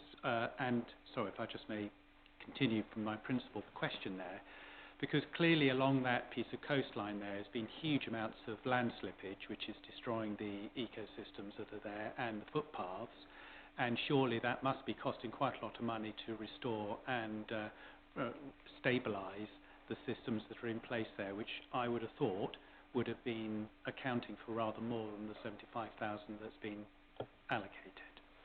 Thank you. Yeah, thank you. Then I think largely this has come about primarily due to the stipulation on the largest of the legacies, which accounts for the vast majority of the funding, 375,000. Coming with that stipulation around the protection, preservation of the moors and their wildlife. Now, as I say, it's slightly tricky. We don't have any further guidance around how we interpret that, but I think that's where we felt, we had some balance there to make sure we could respond to that. I think there are other funding pots out there. Obviously, the National Trust are a significant landowner along the Exmoor coast. There are things like the government's current landscape recovery grants and things which potentially could look at doing that. Again, I guess from us as an authority as well, we've got a more significant land holding in the Royal Forest and some greater opportunity to affect change there. So I think on balance that's where we've come down to. It's not saying we wouldn't be doing anything on the coast.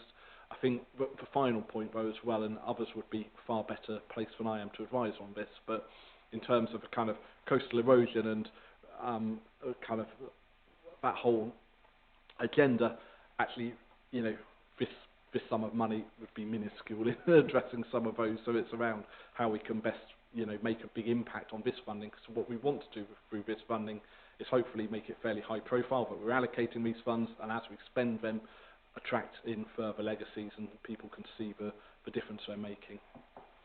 Thank you, Dan. Mike Kelly. Yes, thank you, Chair. It's really picking up on Andy's point. If we look at paragraph 4.3, it talks about informal discussion with members fed into consideration by the leadership and delivery team. And I'm just slightly concerned how we've arrived at 4.4 in terms of the proposed initial designation of funds. And then, if you like, we jump in 4.5, members are asked to review and agree the above allocations. So I'm just not clear how we've, as members, arrived at this the proposal in 4.4 and whether it's possibly premature to agree these without any further discussion. Now, it may be that I've not been involved or I've missed out on some of the discussions, but there is this project pipeline you refer to, which talks about projects that are likely to materialise, that will add value in the earlier part of the report. So are we happy as an authority that the three proposals put forward in 4.4 do represent and reflect perhaps our priorities? So it's a question. Thank you, Mark. Dan. Yeah, so I think in terms of process, then obviously this discussion is part of that process, and it will be up to you as members whether or not you do wish to agree and adopt these proposals. We have had some discussions around the use of the legacies in the past, and that's fed in.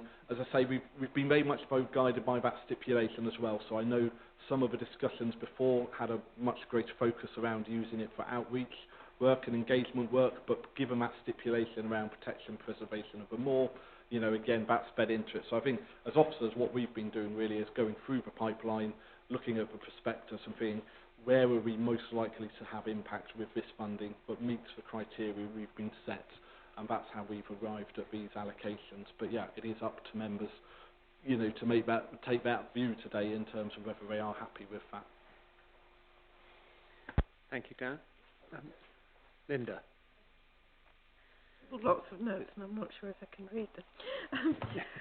First of all, I think the report's great, and some of the projects have been quite inspired. I think the Lanarkshire one, although possibly it wasn't massive amount of money, was incredibly popular, and lots of people invited me to go along and see the exhibition, and they were pretty good at encouraging you to put money in boxes and buy raffle tickets and what have you.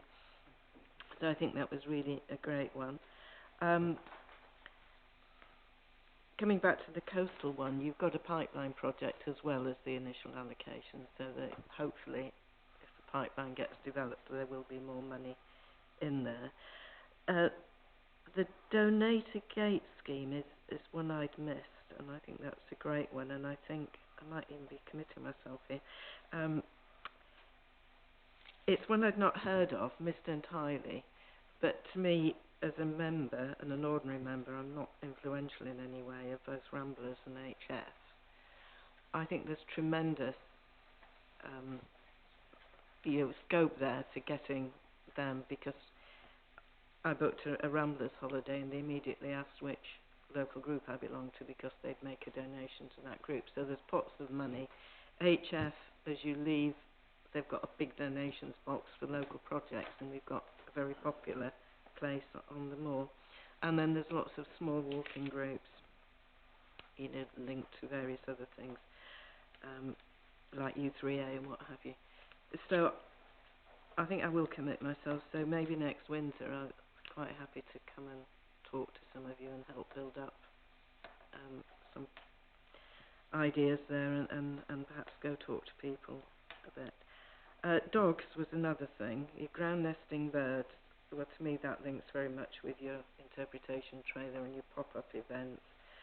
And this is something where your links with AOMBs and the Glover report might help, because certainly on the coast, David Kennard has some horrific problems, where he was even phoned up when there was a family with dogs chasing the sheep off the top of the cliff for fun. I mean, it was horrific.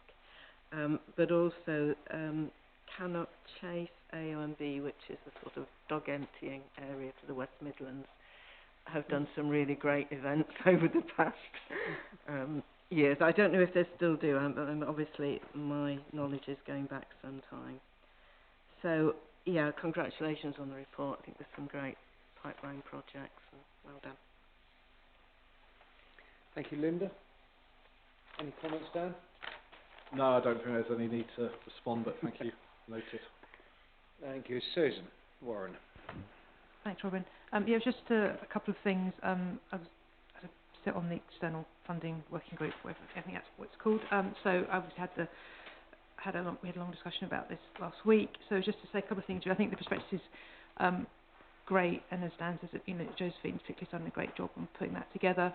The first kind of iteration is out and about now, which is great, and it's really good to know, it has been very well received by HLF, but also by, I think, National Parks Partnership already as a kind of, giving a flavour of what we're wanting to deliver in this landscape. And we suggested maybe some minor tweaks as we go forward, maybe with some more emphasis, with additional emphasis as well on things like new audiences and health and wellbeing. But these are things obviously that can be brought in, and obviously once you've got your foot in the door with the funder, you can talk in more detail about other particular things. So I think that's all really good in terms of where the prospectus is going.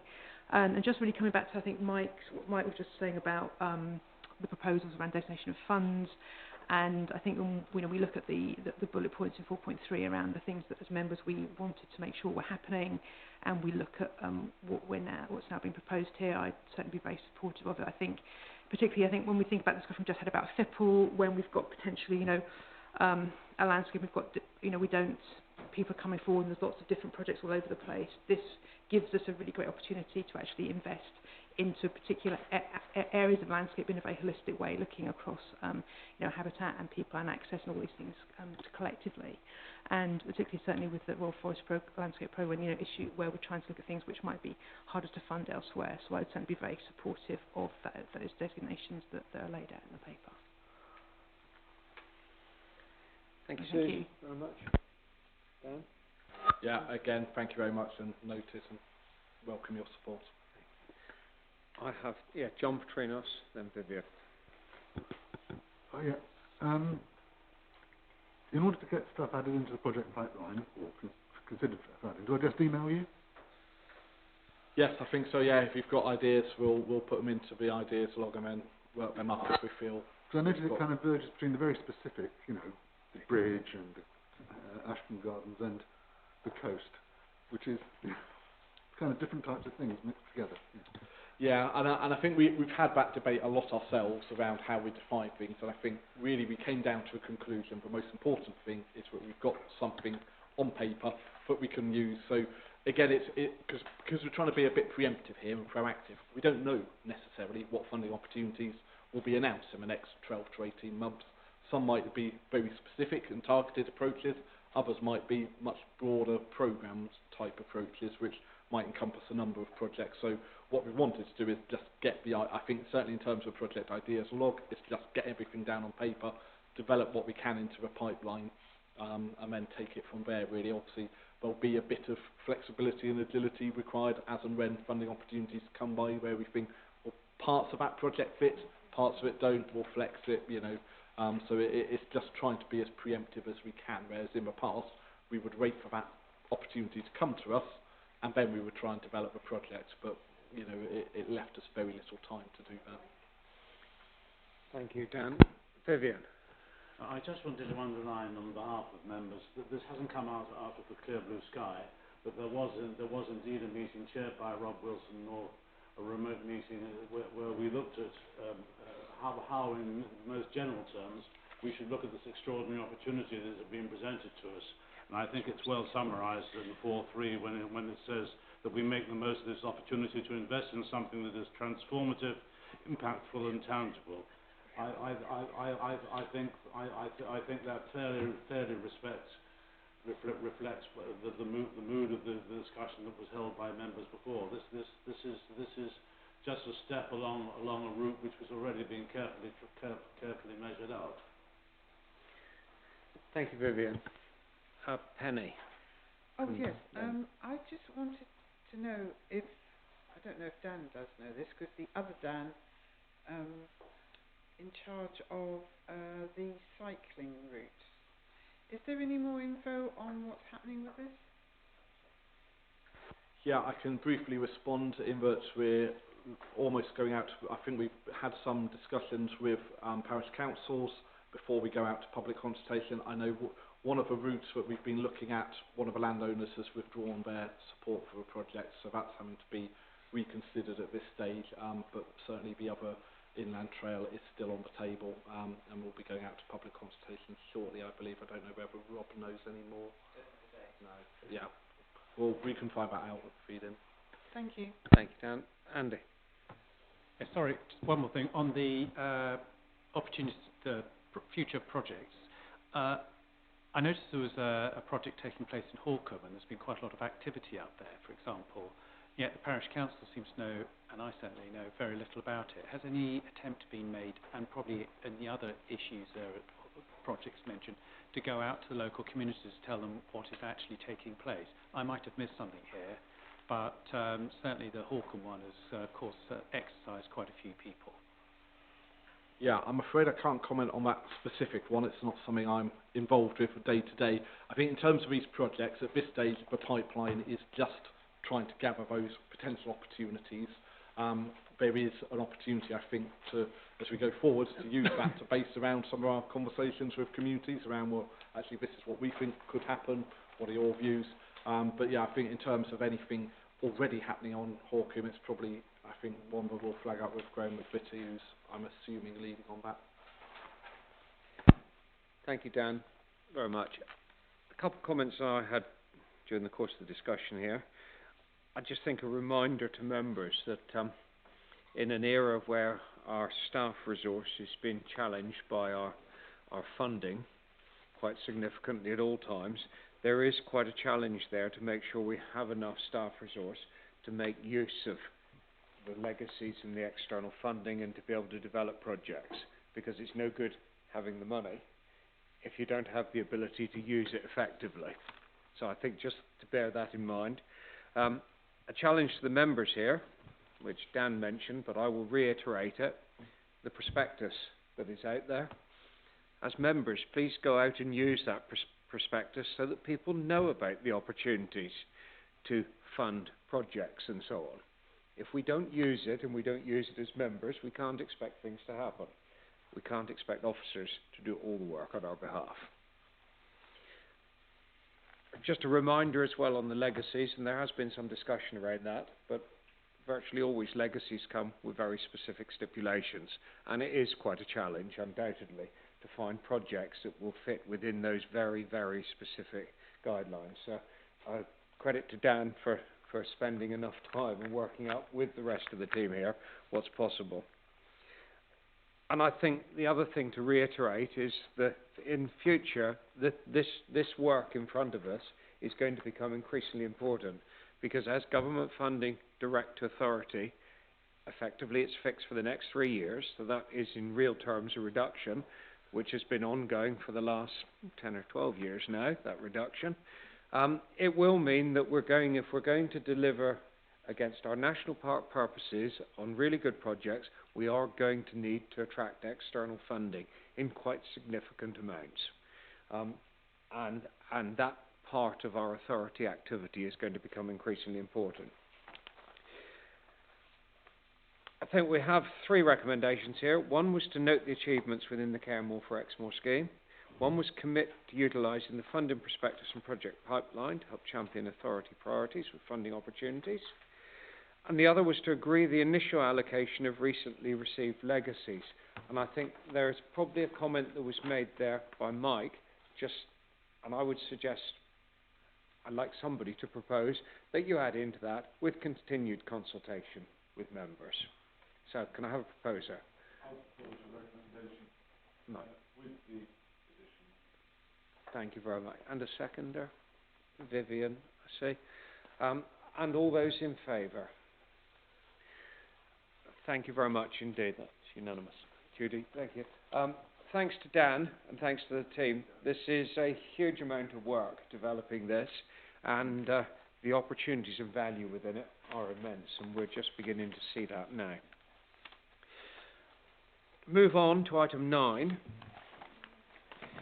It says any other business of urgency. I don't have any business of urgency, but we do have further items. I would like to take item 10 now.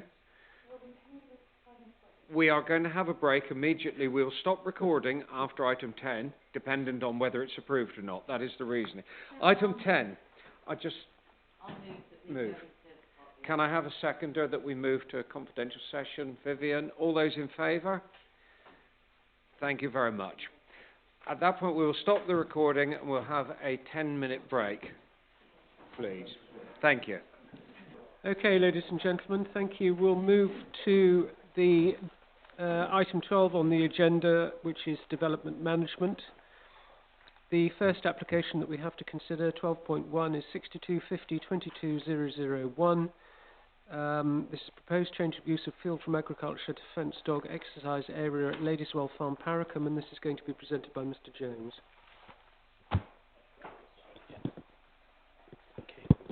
Thank you, Chair, members, ladies and gentlemen. Chair's introduced the item. Just to confirm, the reason this is presented to committee is in accordance with the scheme of delegation. The officer recommendations for approval, as the parish council has objected. We'll see more on that in a moment. So the site, just checking you can see there's a better red line in a moment, but can you see there just the east of Churchtown on the A39? Some buildings there known as Ladyswell Farm, so it's just to the east of the A39. That's a closer view. The application is for an off-lead dog exercise area. The fence... that's better. Thanks, Dean. So the fence is already in place. I'll show that in a moment. So it's retrospective. This illustrates the red line planning area north of these buildings here, where there is an existing kennels use where I think the licence allows 5 dogs at a time. This shows the dimensions and the proximity, sort of 10, 20 metres away from these properties. We'll come back to the distances relating to this public right-of-way here. That's a key issue. So this is the off-lead dog area. That's a closer version, so you can probably see the dimensions, 20 by 50 by 57.5. There's hedgerow here, hedgerow there, buildings here, so it's pretty discreet. There's the fencing. It's 1.9 metres or about 6 feet. Each post is wooden posts, steer fencing style, 3 metres apart. There it is in situ. You can see the public right-of-way is here. A39 is the other side. There's quite I think it's about 10 metres highway between here and there. So it's reasonably discreet in terms of landscape and setting.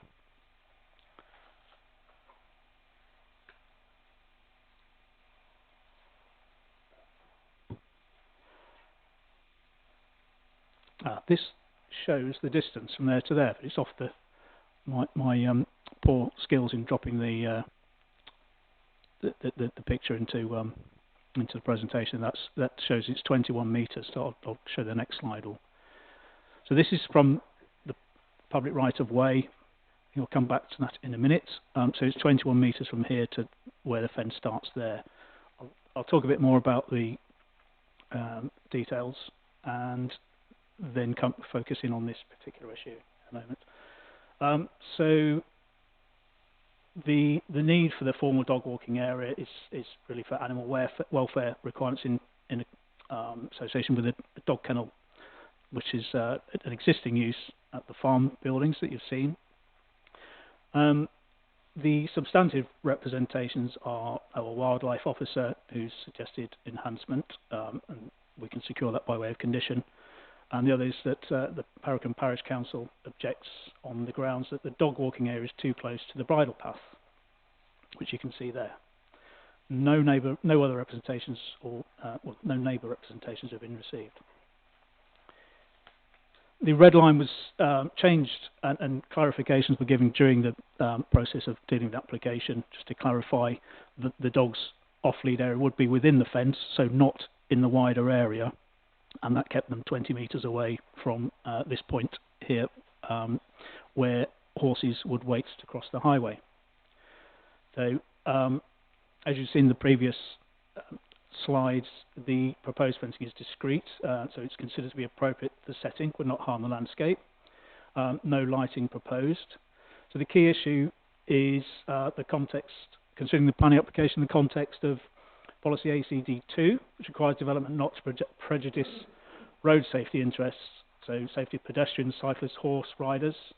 So given the concerns of Paracombe Parish Council, it's important to note the comments of the ENPA Public Rights of Way and Access Officer, which are in full in the report. What the officer says is that the bridle path is a restricted byway, passing immediately to the north of the development site, which you can see there. I think in the next slide. Oh, how do I go backwards? Is it?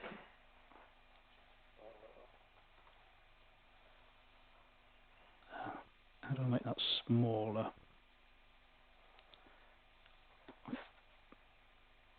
Maybe if we go back.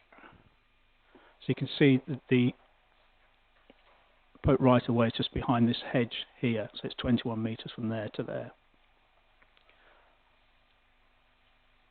And you see there's a thick hedgerow there. So the NPA Public Rights of Way officer said that the application can be supported if certain conditions can be applied. They're listed in the report, and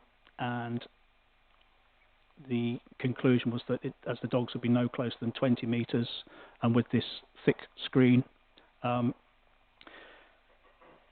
that combination means it's not likely to cause a significant hazard to those waiting to cross. That's the view of our Rights of Way officer.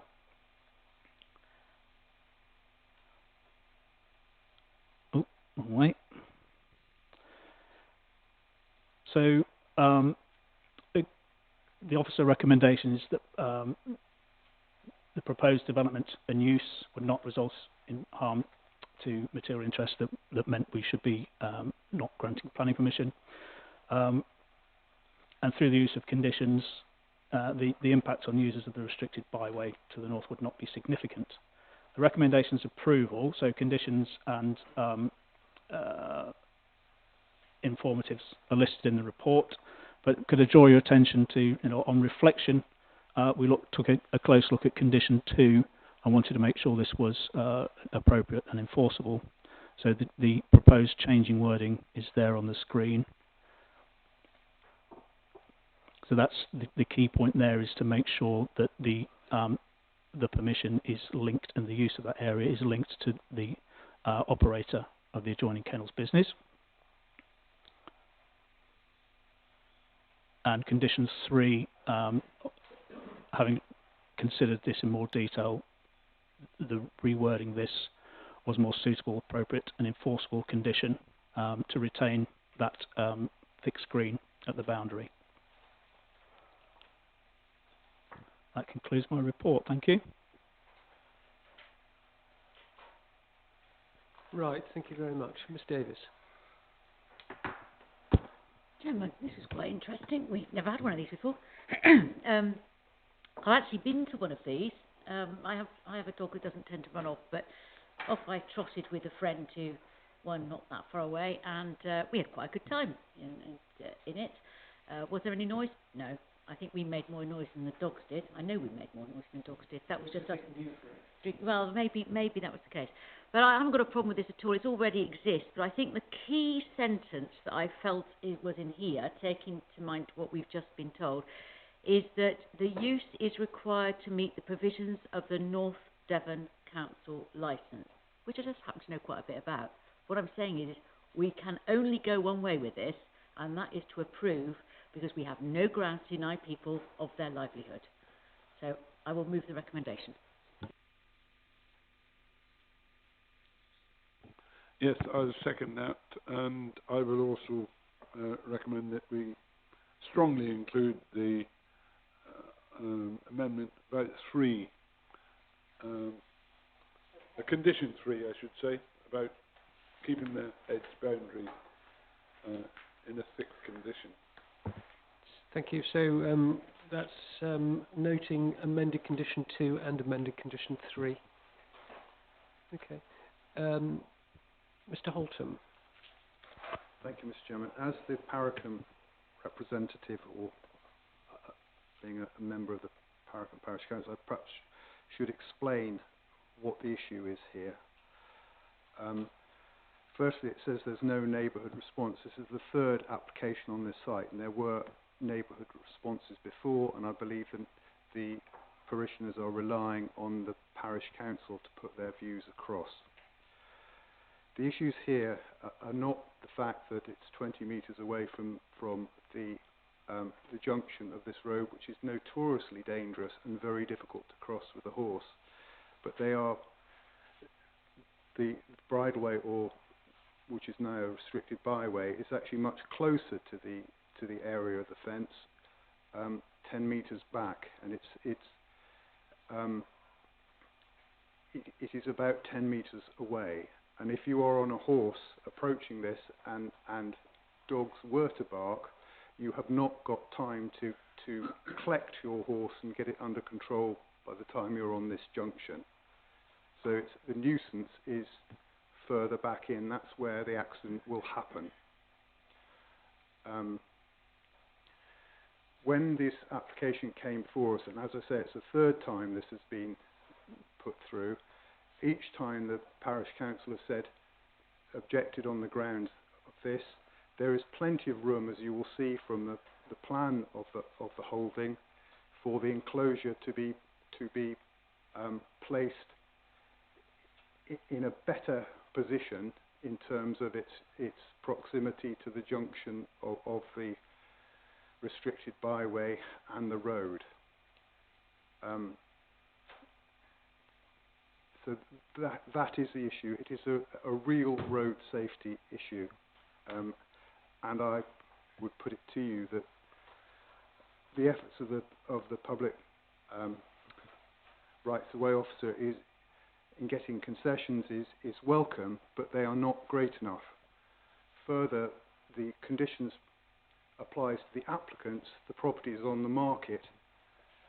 Have we an assurance that the condition would carry over to the next occupier of the business if it remains as a business?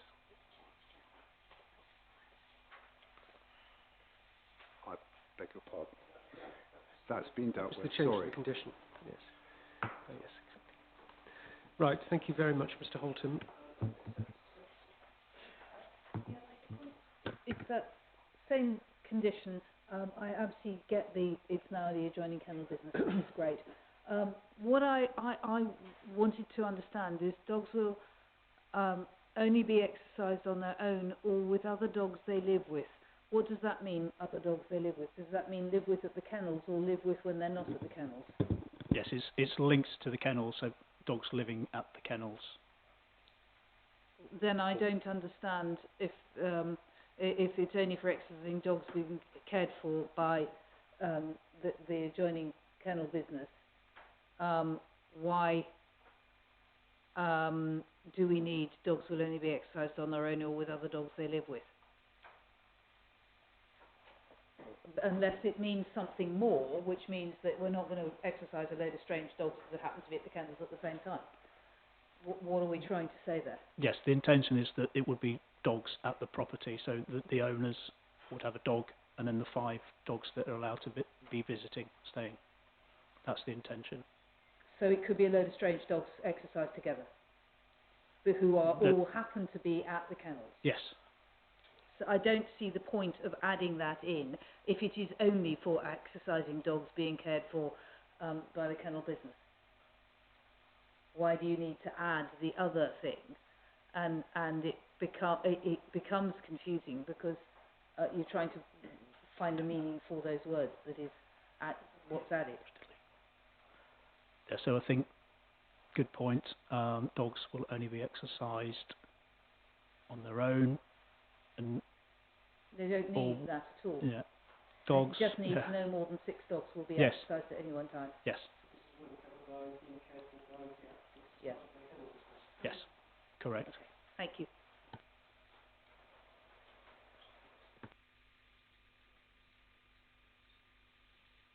Thank you, Mr. Chairman. It's condition number 4. I'm just trying to understand why birds and bats have anything to do with dogs exercising. I don't quite understand that. I mean, I've got dogs and I exercise them in my field, but I don't go and put up bat boxes and bird boxes to alleviate the concern. I just don't understand the condition. Could you explain it, please? Thank you. Yes, we seek to get biodiversity enhancement on every planning application that we can. You're saying that every landscape application will have that condition in it now?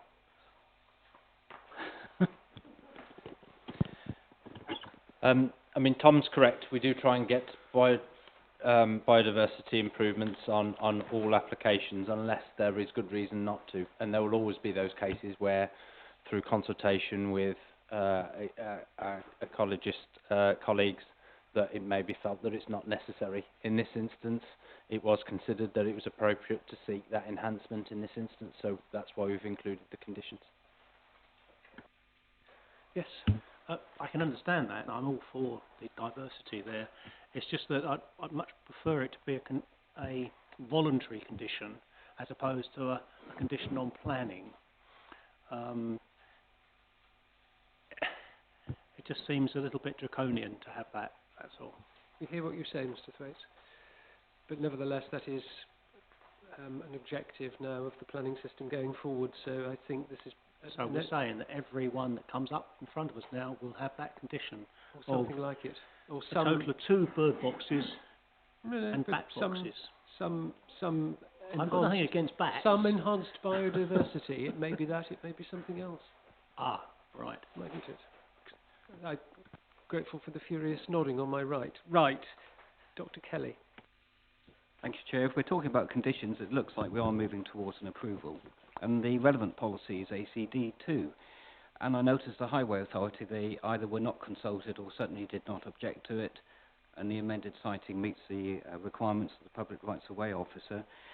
I think the recommendation should be supported. I do support Francis's views regarding the wording of the condition, the ones that have been... There have been 2 comparable applications in North Devon that I'm aware of. They both had a very simple condition in respect of no more than 6 dogs at any one time shall be exercised. So it's a very simple way of controlling that measure. They did have one relating to biodiversity, because that's an achievement across the board, which I think, whilst it should not be applied in every case, if it can be applied, it's sensible to do so. And they've also, the 2 applications that I'm familiar with, they did have an application restricting any external lighting, which can be a matter of concern. So I just mentioned that as 2 comparable examples. But on the basis of the policy recommendations, I would support the recommendation and move the approval. Thank you very much, Dr. Kelly. Mr. Lay. Yes, thank you, Chairman. Albeit a very minor application, I think the key issue, to me, is yet another retrospective application. Logic tells me that had this been dealt with in a normal manner, either through officer negotiation, without pre-act or whatever, that this would have been located further away from the road. I often find with these small types of applications, there's often no substitute for local knowledge. The fact that it's there, I suspect there's a reluctance to say take it down and move it further away from the road, which would be my suggestion. But I guess we haven't got the power to do that other than either approve or refuse this today. Exactly. No doubt it has its place there, but surely to goodness, locating it as close to the road, and if this bridleway is used as often as Jeremy has been suggesting, it is potentially an accident waiting to happen, which no doubt would come back to bite us in due course if it happened. So, yeah, it's the retrospective bit of this that I'm not happy with, because it's again encouraging others to do the same. Yes, I don't know that we have any particular sanction against its retrospective nature, Mr. Lay, and we can only consider the application before us. Yeah. We might have done some. Possibly, but yes, exactly. We are, as they say, where we are. Mr. Yabsley. Thank you, Chairman, and apologies for this, but just returning to number 2, I wonder if, and the planner can advise, we were going to remove those words, just reading, exercising dogs being cared for by the applicants as part of their kennel business. Dogs will only be exercised on their own or with other dogs perhaps, that they are kennelled with. And I think what might be at the back of this is, if you exercise dogs that are kennelled but kennelled separately, and then you take them out to exercise them, they can be quite aggressive to each other. But if they're kennelled together, they're unlikely to be. And I just wonder if that, removing that might cause an issue in that dogs from that are kennelled separately, and they might be visiting dogs, mightn't they?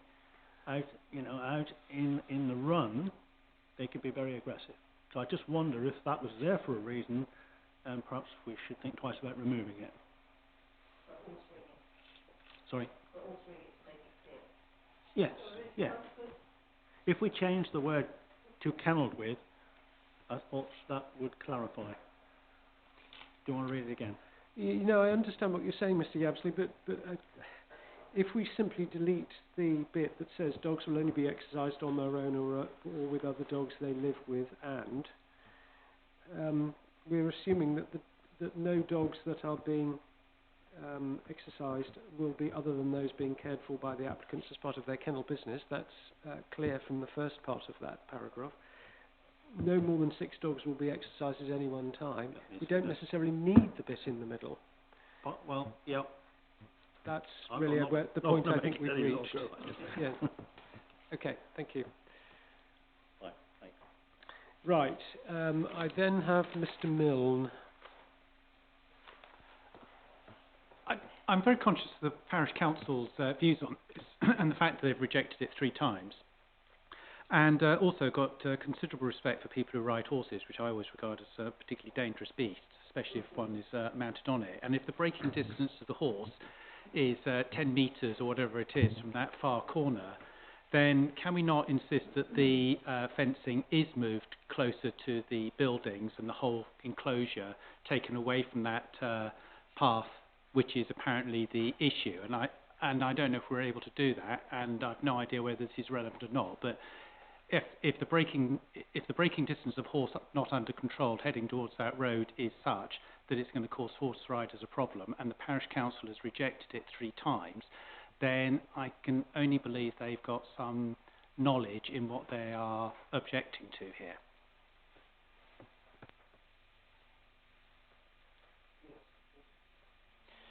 Thank you, Chair.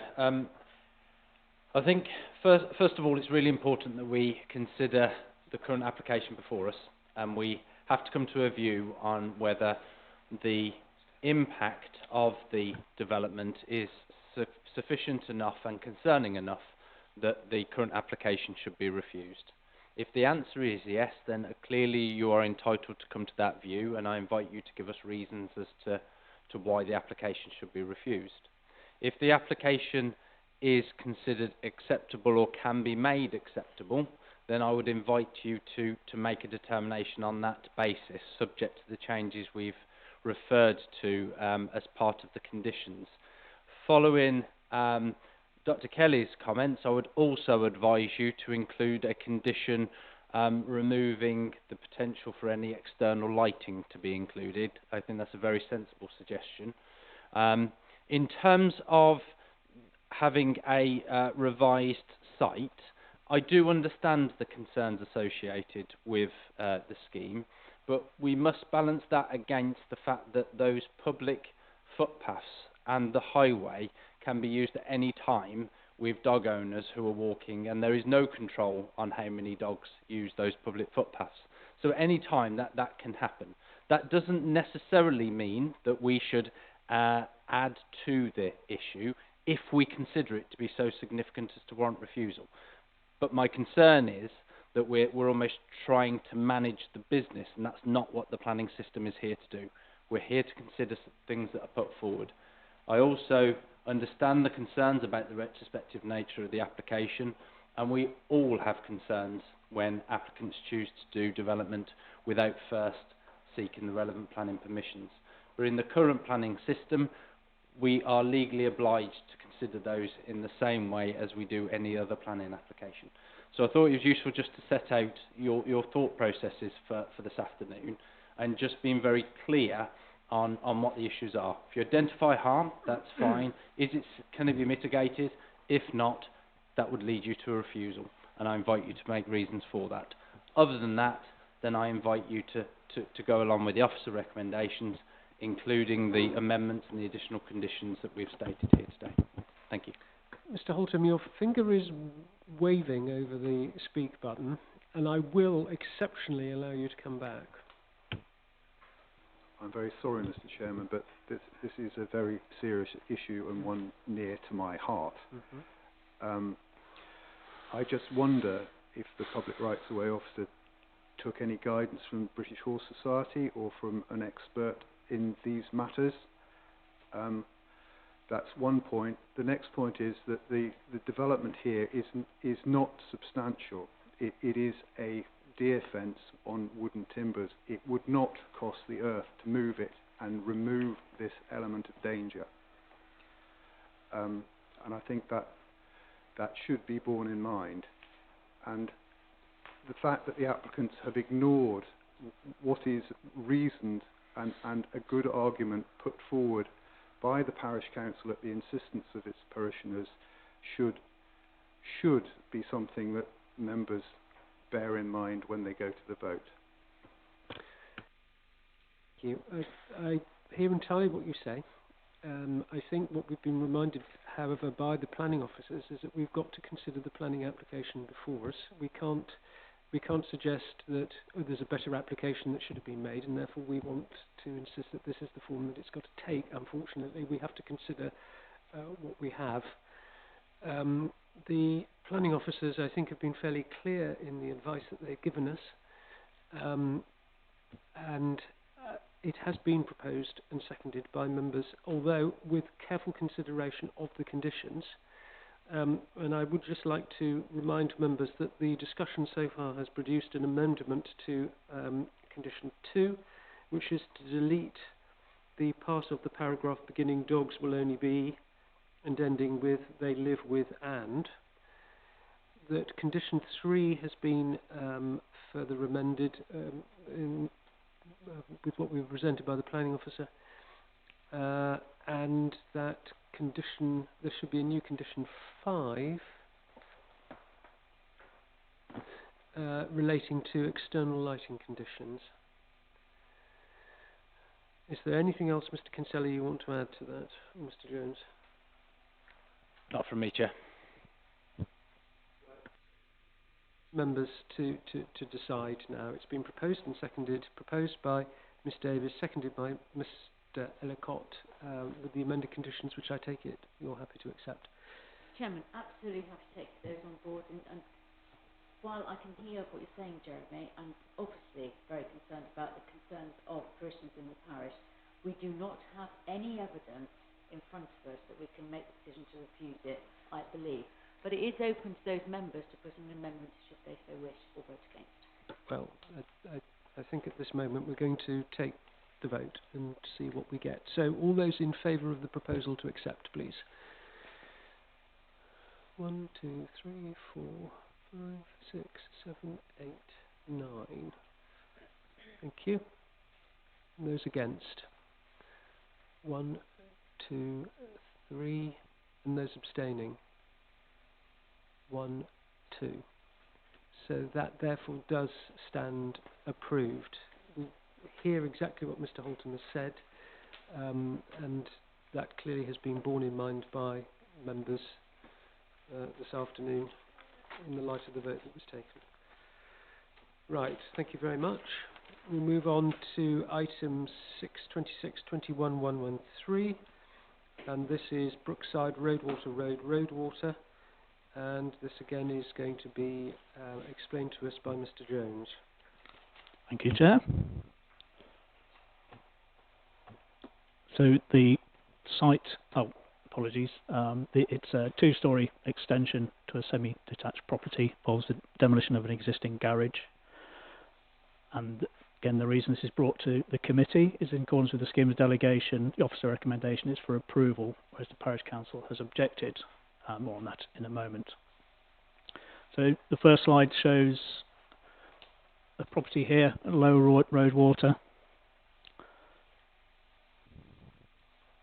It's a satellite view. Looking closer, we can see the trees, and there's a stream here. as I said, the application seeks permission to demolish the existing garage, construct a 2-storey side extension. Extension would accommodate an ensuite bedroom, first floor, utility room at ground floor. I'll show you the elevations and plans in a second.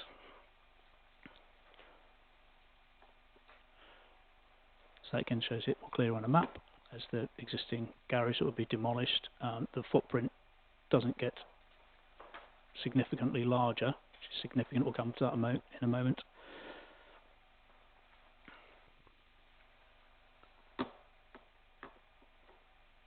There it is. Oops. That's the garage, and there's the extension. So here we have, moving from clockwise, top left. It's the southeast elevation. Sorry, that's the rear of the property, facing towards the woodland. It's the northeast elevation. And we have the northwest elevation, which is fronting the road. That's the garage to be replaced. That's the existing plans. There's the garage, rear patio, existing property utility room. That's the first floor, and then the roof there. Which way did I go? Okay, so that's the proposed elevations. Looking from the rear, so that's where the garage was, so slightly wider there, and obviously higher there. Side elevations, front elevation, the extension on the left there where the garage was.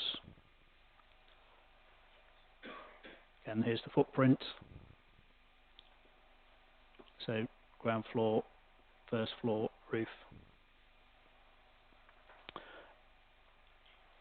I'll put these up because obviously key points. The Parish Council quite rightly raised all the issues of concern that we need to look at in detail. It's in flood zone 3. There's a loss of car parking space in terms of the garage. The Parish Council concerned about the potential loss of opportunity for vehicle charging. They consider that the extension would exceed 35% of the gross area. I'll come back to all these points, and that the design is inappropriate. So here we'll see a neighbour representation of the person who lives here, is that they think the Parish Council's mistaken in their view of what the front elevation would be like. I'll come back to that in a moment. Well, now actually, because I'll show you so this is the existing street elevation. This is the property next door. The proposal is to mirror that extension there on this side. So if we look at the elevations and this, my view is that is an appropriate form. The materials, the roof, the walls and the windows are all appropriate and would actually mirror this.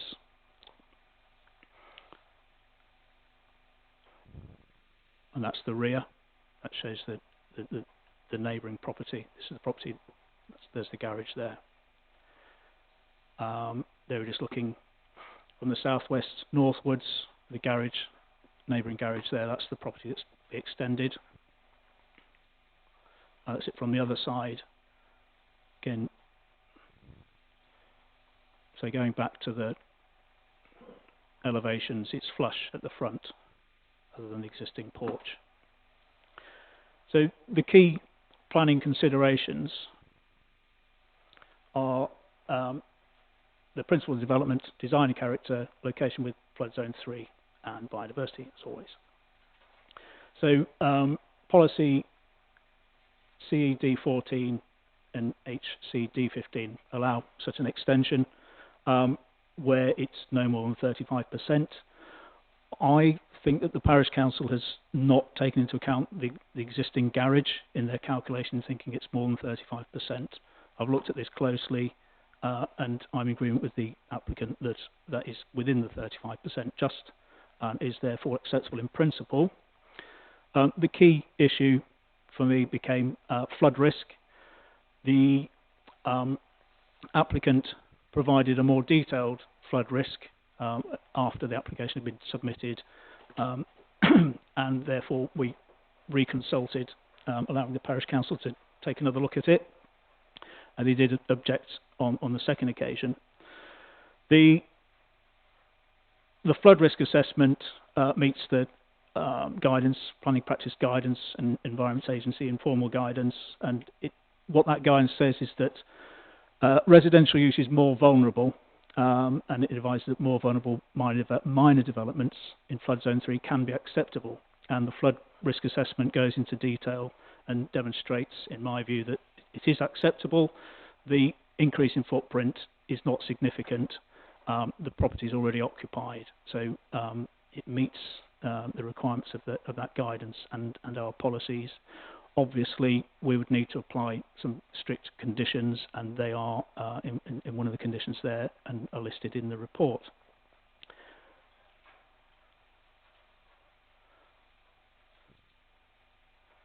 In terms of the design, coming back to, oops, sorry.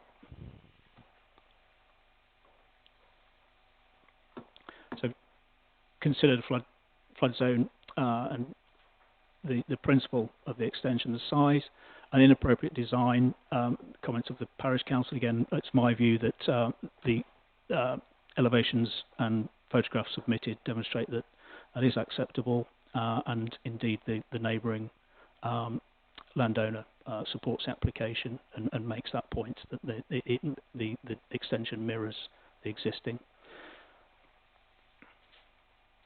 Parish Council raised concern about the loss of a car parking space, so obviously you lose the garage, but on site you can see that you can have 1, 2, 3 cars parked, and technology's moved on that such it's quite easy to hook up a car to an electric supply within the house. So my view is that that can be achieved.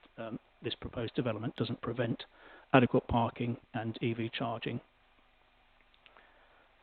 So the conclusion is recommendation planning permission is granted with conditions, and they're listed in the report. And that concludes my presentation. Thank you. Thank you. Mrs. Nicholson. I want to say first how much I welcome the very careful going through of the Parish Council's reasoned objections. I think this is really helpful. I think it's particularly helpful that the Parish Council were as detailed as they were with their concerns, rather than just being pro or anti. Actually saying what the issues were for them has made it much easier for us to be properly aware and properly consider, and for our officers to give us a really good view on whether those worries can be met. And I think in this case they can. And I would like to propose the recommendation, hoping that the message that the Parish Council will get is that their concerns were well made, thoroughly investigated, and we are not just saying we don't pay any attention to them, which is what some parish councils feel, but that we do pay attention, we have heard, but we've also considered how the officer has met the concerns. Is that seconded, please? Mr. Lay? Okay, so you're happy to second it? Thank you. Is there any other comment, ladies and gentlemen? If not, following that very thorough officer presentation, I'll move straight to the vote. May I see all those in favour of the proposal, please? NEMCON, thank you very much. So we move forward to item 12.3, which is 6010-22-103 LB. This is building consent for the proposed removal of a kitchen door and windows and replacement with timber bifolds at 30 High Street, Dunster. And this is going to be presented by Mr. Kinsella. Thank you, Chair. I'll keep this relatively brief. The development is relatively small scale, as the Chair has quite rightly set out. The application is listed building consent for removal of a kitchen door and windows and replacement with timber bifold openings. The application is before members as the parish council have objected to the proposal on the impact upon the listed building itself.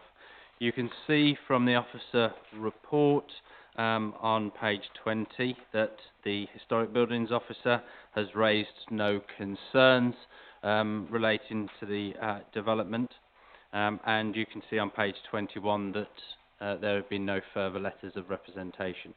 Slide in front of you shows an aerial image of the site and the currently set out here with the red outline. And this again just shows it in the context of Dunster High Street itself. This slide shows some existing elevations of the proposal. These elevations are very slightly out of date, and I will show it, I think, at the photograph at the end. Last year, planning permission and listed building consent was granted for a first floor extension. But again, this is shown in some photographs at the end of my presentation itself. It's these doors and windows that are proposed to be removed. They are currently painted timber. No changes are proposed to the front elevation that fronts onto High Street. The plan shows the extent of a roof terrace. This roof terrace forms the roof of a 1980s extension to the property.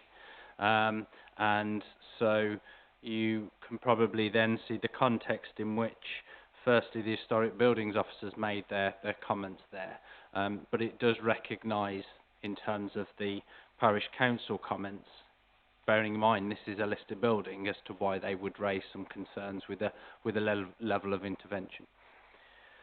So this shows the proposed plans. You can see a small window is retained in this area here, and then 4 pane bifold doors. As I stated earlier, these are to be timber in construction. And here is a photograph from the rear. It is this door and this window that is to be removed. You can see the first floor extension I made a reference to earlier, with a new opening as per the approval. Your officer's recommendation is that approval is granted. Thank you, Chair. Thank you very much, Mr. Kinsella. Ms. Davis. Move the recommendation. Seconded by Mr. Milner. Any debate, please? May I see those in favour? That's passed an MCON. Thank you very much. So quick, I haven't written down who proposed and seconded. Right, thank you. And we move on to item 12.4, which is 6/14/22/103, Pinkery, and it's an application for proposed erection of a 3-metre mast and antenna. Mr. Jones. Thank you, Chair. So the reason this is presented to the committee is in accordance with the scheme of delegation application. The applicant is the Exmoor National Park Authority. So the location is above the Pinkery Farm Exploration Centre. The main road comes through here, so it's a valley and up onto the hill there. Members may be aware there's a very small wind turbine there to give you a point of reference. The actual site, it's a satellite view. So the site itself, as you can see here, is a small area of land, later grass, with a post and rail timber fence around its perimeter. There's a concrete plinth in place, which I understand was once a base for a temporary mast. So the application seeks permission for a 3-metre high mast with an antenna mounted at the top. Must be 50 millimetres in diameter, steel hollow section pole, painted either matte black or green. We need to, if permission is granted, ensure that through a condition.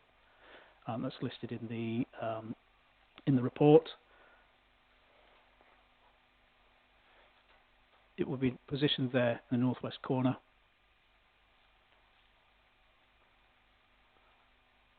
is the wind turbine. It's the centre. There's mature trees that would be taller than the mast, generally, I should think, mostly. And it would be in here. I think that was my last slide. Apologies. Let's get back. So consultation, Hive Authority, no observations, no other consultations received, no representations received. Just to clarify, the location aside from the mast has been established to provide the necessary signal for the occupants of the pinkery. That's the need. There's no other infrastructure surrounding the site that could be utilised to fix an antenna to, as it wouldn't provide a sufficient signal. So that's the necessity to have it at this location. The proposal is considered to be acceptable in principle. We need to consider the impact on the setting and landscape. As you see here, it would be, what's the right word, negligible, and that is acceptable when considered in the context of the local plan policies.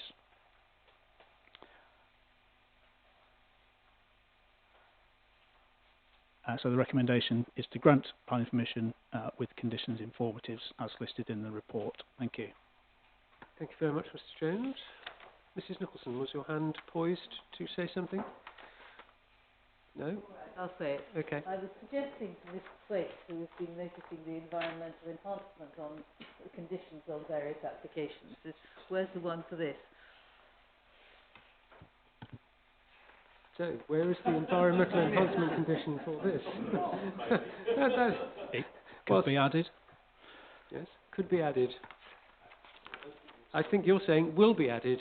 I think if in fact, in every planning application we now are looking for biodiversity enhancement, then we should do it for our own as well as all the others. We can obviously protect all the others. Ms. Davis. Chairman, what sort of mast? What does it look like? We don't get told what it looks like. I mean, any other mast application we've had, we've got a picture of what the mast looks like. I'm just trying to imagine what it is. I mean, is it a telegraph pole with some satellite dish on the top, or what? Well, it's not even that, is it? It's 3 metres. But what is it on the top? Well, yes. Mr. Jones. Well, yes, it's a stick, 50 millimetres wide, with an antenna on the top. What does that look like?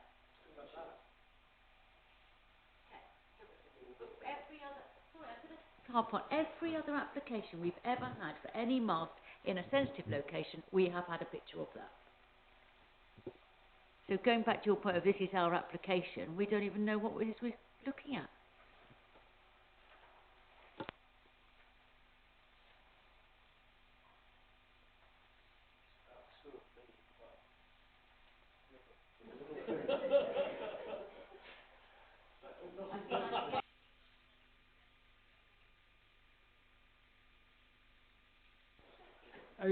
I mean, it's 50 millimetres wide and 3 metres tall, so it's right. That was the point, wasn't it? That we needed to know.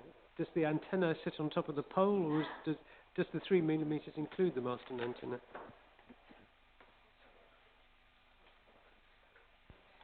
It looks as though it is just the mast with whatever on it, doesn't it? The antenna's a dish thing. Now you're all pleased to ask the question, aren't you?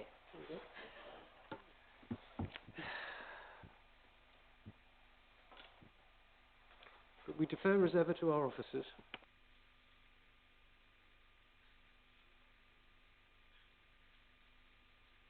So you can see the elevations in front of you, members.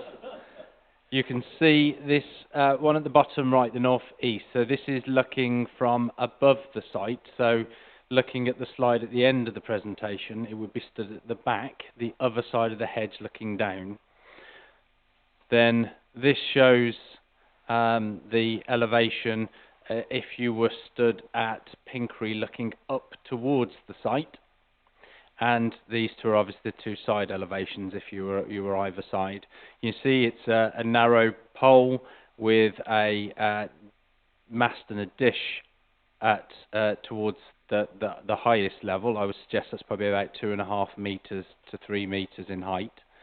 And you've already been set out that we would seek to ensure that the finish is an acceptable one.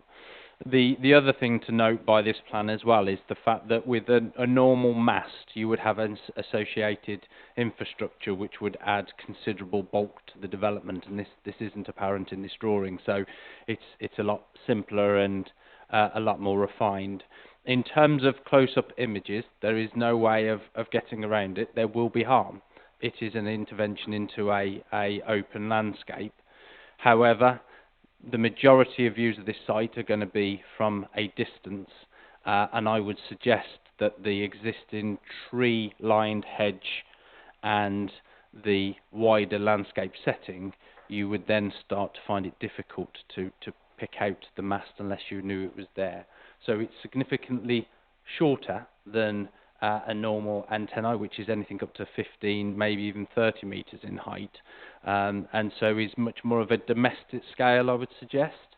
But as I say, it is worth noting it will have harm, and members need to be comfortable with that. Thank you. Are we all clear? That was really helpful. Just one more question, if I may, Of course on you the may. same vein. So, Tom mentioned about the hedge behind it staying in situ, and it was quite mature. I'm guessing this needs line of sight because of the nature of it.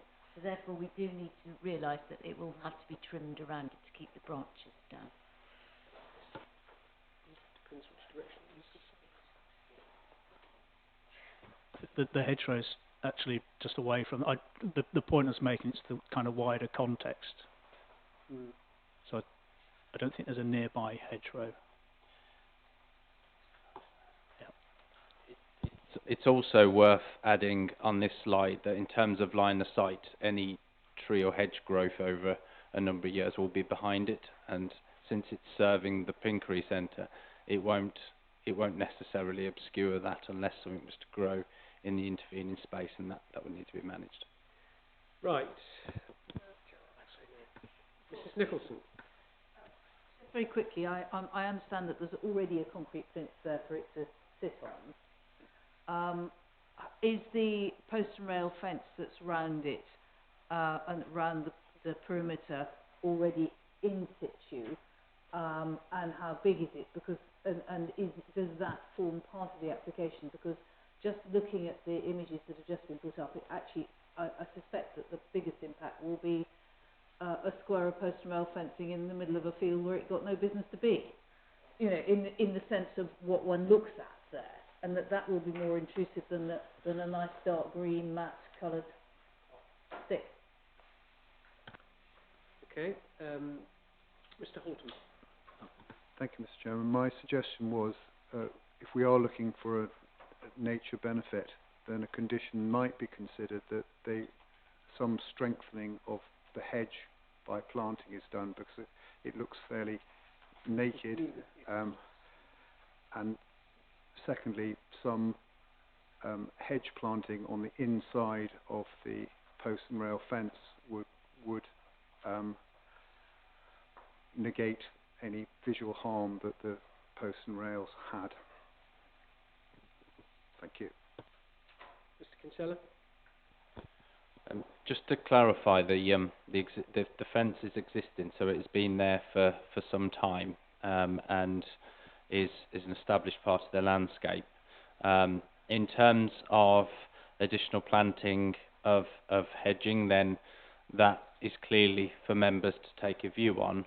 I would just stress that my understanding is because of the exposed location, planting may be challenging in this location, so we'll need to be comforted that is likely to take, and also realisation of the fact that planting will take some time to mature to have any significant effect over many years, and may even not be needed at the point in which it was there, but clearly is an option for members. But in terms of the fence itself, it's approximately about 1.2 metres from memory, but is definitely an established fence and doesn't form part of the application.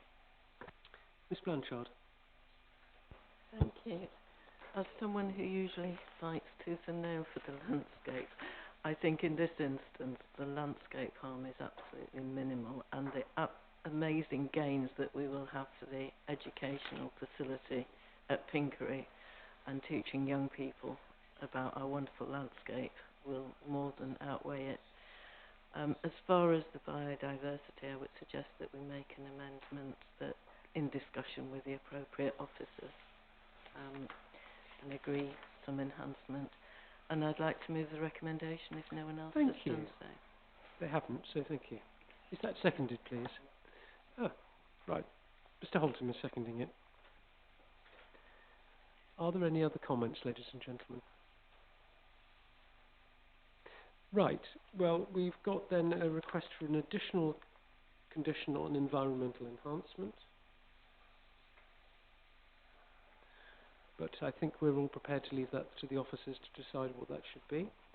And with that small addition, may I see all those in favour of approval, please? Again, NEMCON. Thank you very much. Super. So we move on to item 13, which is application decisions delegated to the Chief Executive. And as is customary, Mr Kinsella will give us his edited highlights. Thank you, Chair. Yes, so 27 decisions in total. 22 of those decisions ended up in a positive decision, i.e. sort of approval, with 5 applications either being withdrawn, refused, or finally disposed of. In terms of picking out some of the matters you may wish to have further information on page 1, the third item down for Wilton Heights, the application was withdrawn. This was due to the location of the proposed detached garage. It was forward of the building line, and in the context of its surroundings, it was considered to be an alien addition to the street scene. So discussions are ongoing relating to a potential revised scheme on that, and we hope to be able to sort of accommodate the applicant's needs in this instance. So that should be back with us at some point in the future. Turning to page 2, the last but one item is the advertisement consent, which was drawn for flagpoles and flags at the Tor Hotel. Many of you will know the site, and I'm sure you'll share our views that we felt this to be an appropriate development in this location. And so following discussions with the applicant, it was agreed that that would be withdrawn. We're not anticipating a further application to be submitted on that, and I think it was a really good decision to reach. Top of page 3, there is a refusal of the Horse and Crook on High Street in Dunster. This was a resubmission of a previously refused application. It was refused on the basis that it was contrary to the local plan policies. Members will be aware that we have strong policies that look to retain employment space, and it wasn't considered that the application fully looked at alternative employment uses before arriving at a residential use. So officer recommendation was to refuse, and that was the decision following it. I don't know of any anticipated further applications. It may well be the applicant will decide to appeal the decision to explore that option. And still on page 3, the last but one application for Lee Abbey. You'll see that this was a discharge of conditions application that was withdrawn. It's pretty unusual to get a discharge of conditions application withdrawn by their nature, but it was basically because of we were awaiting some information to include in a ecology information, but the works needed to take place outside the 1st of March and the end of September. They missed their window and they needed to go away and do some additional work, so it was decided to withdraw that to hopefully bring it back at the appropriate time, and then we'll be able to support Lee Abbey through that. And then the final one I wanted to bring to your attention is the final item on page 5, which is an application that was finally disposed of. You can see by the reference number it dates back to 2018, and we've had extensive discussions around the need for a tree survey to be submitted. The applicant has continued to be in dialogue with us, but it was proving challenging for them, and so it was decided that no decision would be made on that application at this time. It is in line with planning legislation that once an application is over 6 months of its determination date, if there isn't any agreed extension of time, that the planning authority is able to dispose of the application as undetermined, and we did that in this instance. The applicant would have been aware of that also. That's it, Chair. Thank you. Thank you very much. So, members will go through page by page as usual, and please say if there's anything you'd like to raise. Page 1. Page 2.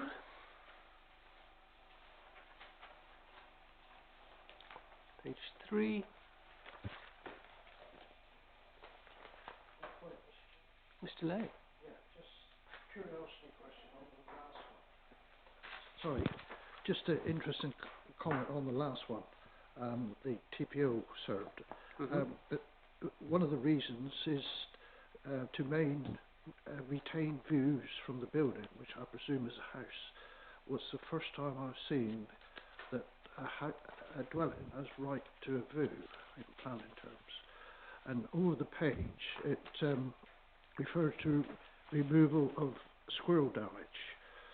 Surely if nature recovery is to mean anything, should that not be to exterminate the greys and give the reds the opportunity to return?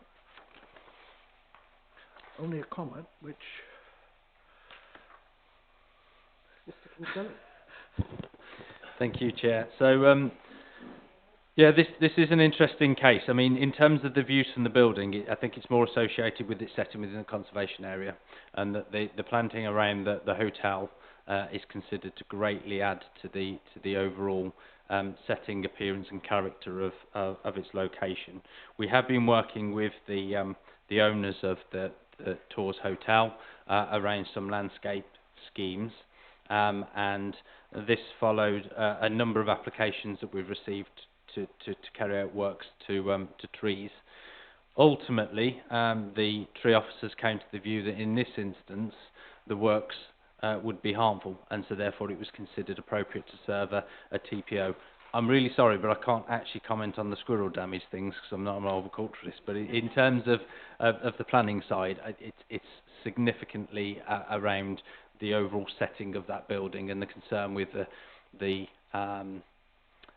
piecemeal nature of works to trees, and a real concern that we'd end up with significant harm to the character of the conservation area. Okay, anything else on page 3, please? Page 4. And page 5. So that brings to a conclusion item 13. Item 14 is site visit. Should there be a need for any, the reserve date is Friday the 10th of June. So that is the reserve date for planning site visits, should there be a need for any. So if you could please make sure that's penciled in your diaries. And with that, I'll draw the planning portion of the meeting to a close, and I will hand back to the Chairman of the Authority to formally close today's proceedings. Thank you, Mr. Bugsley.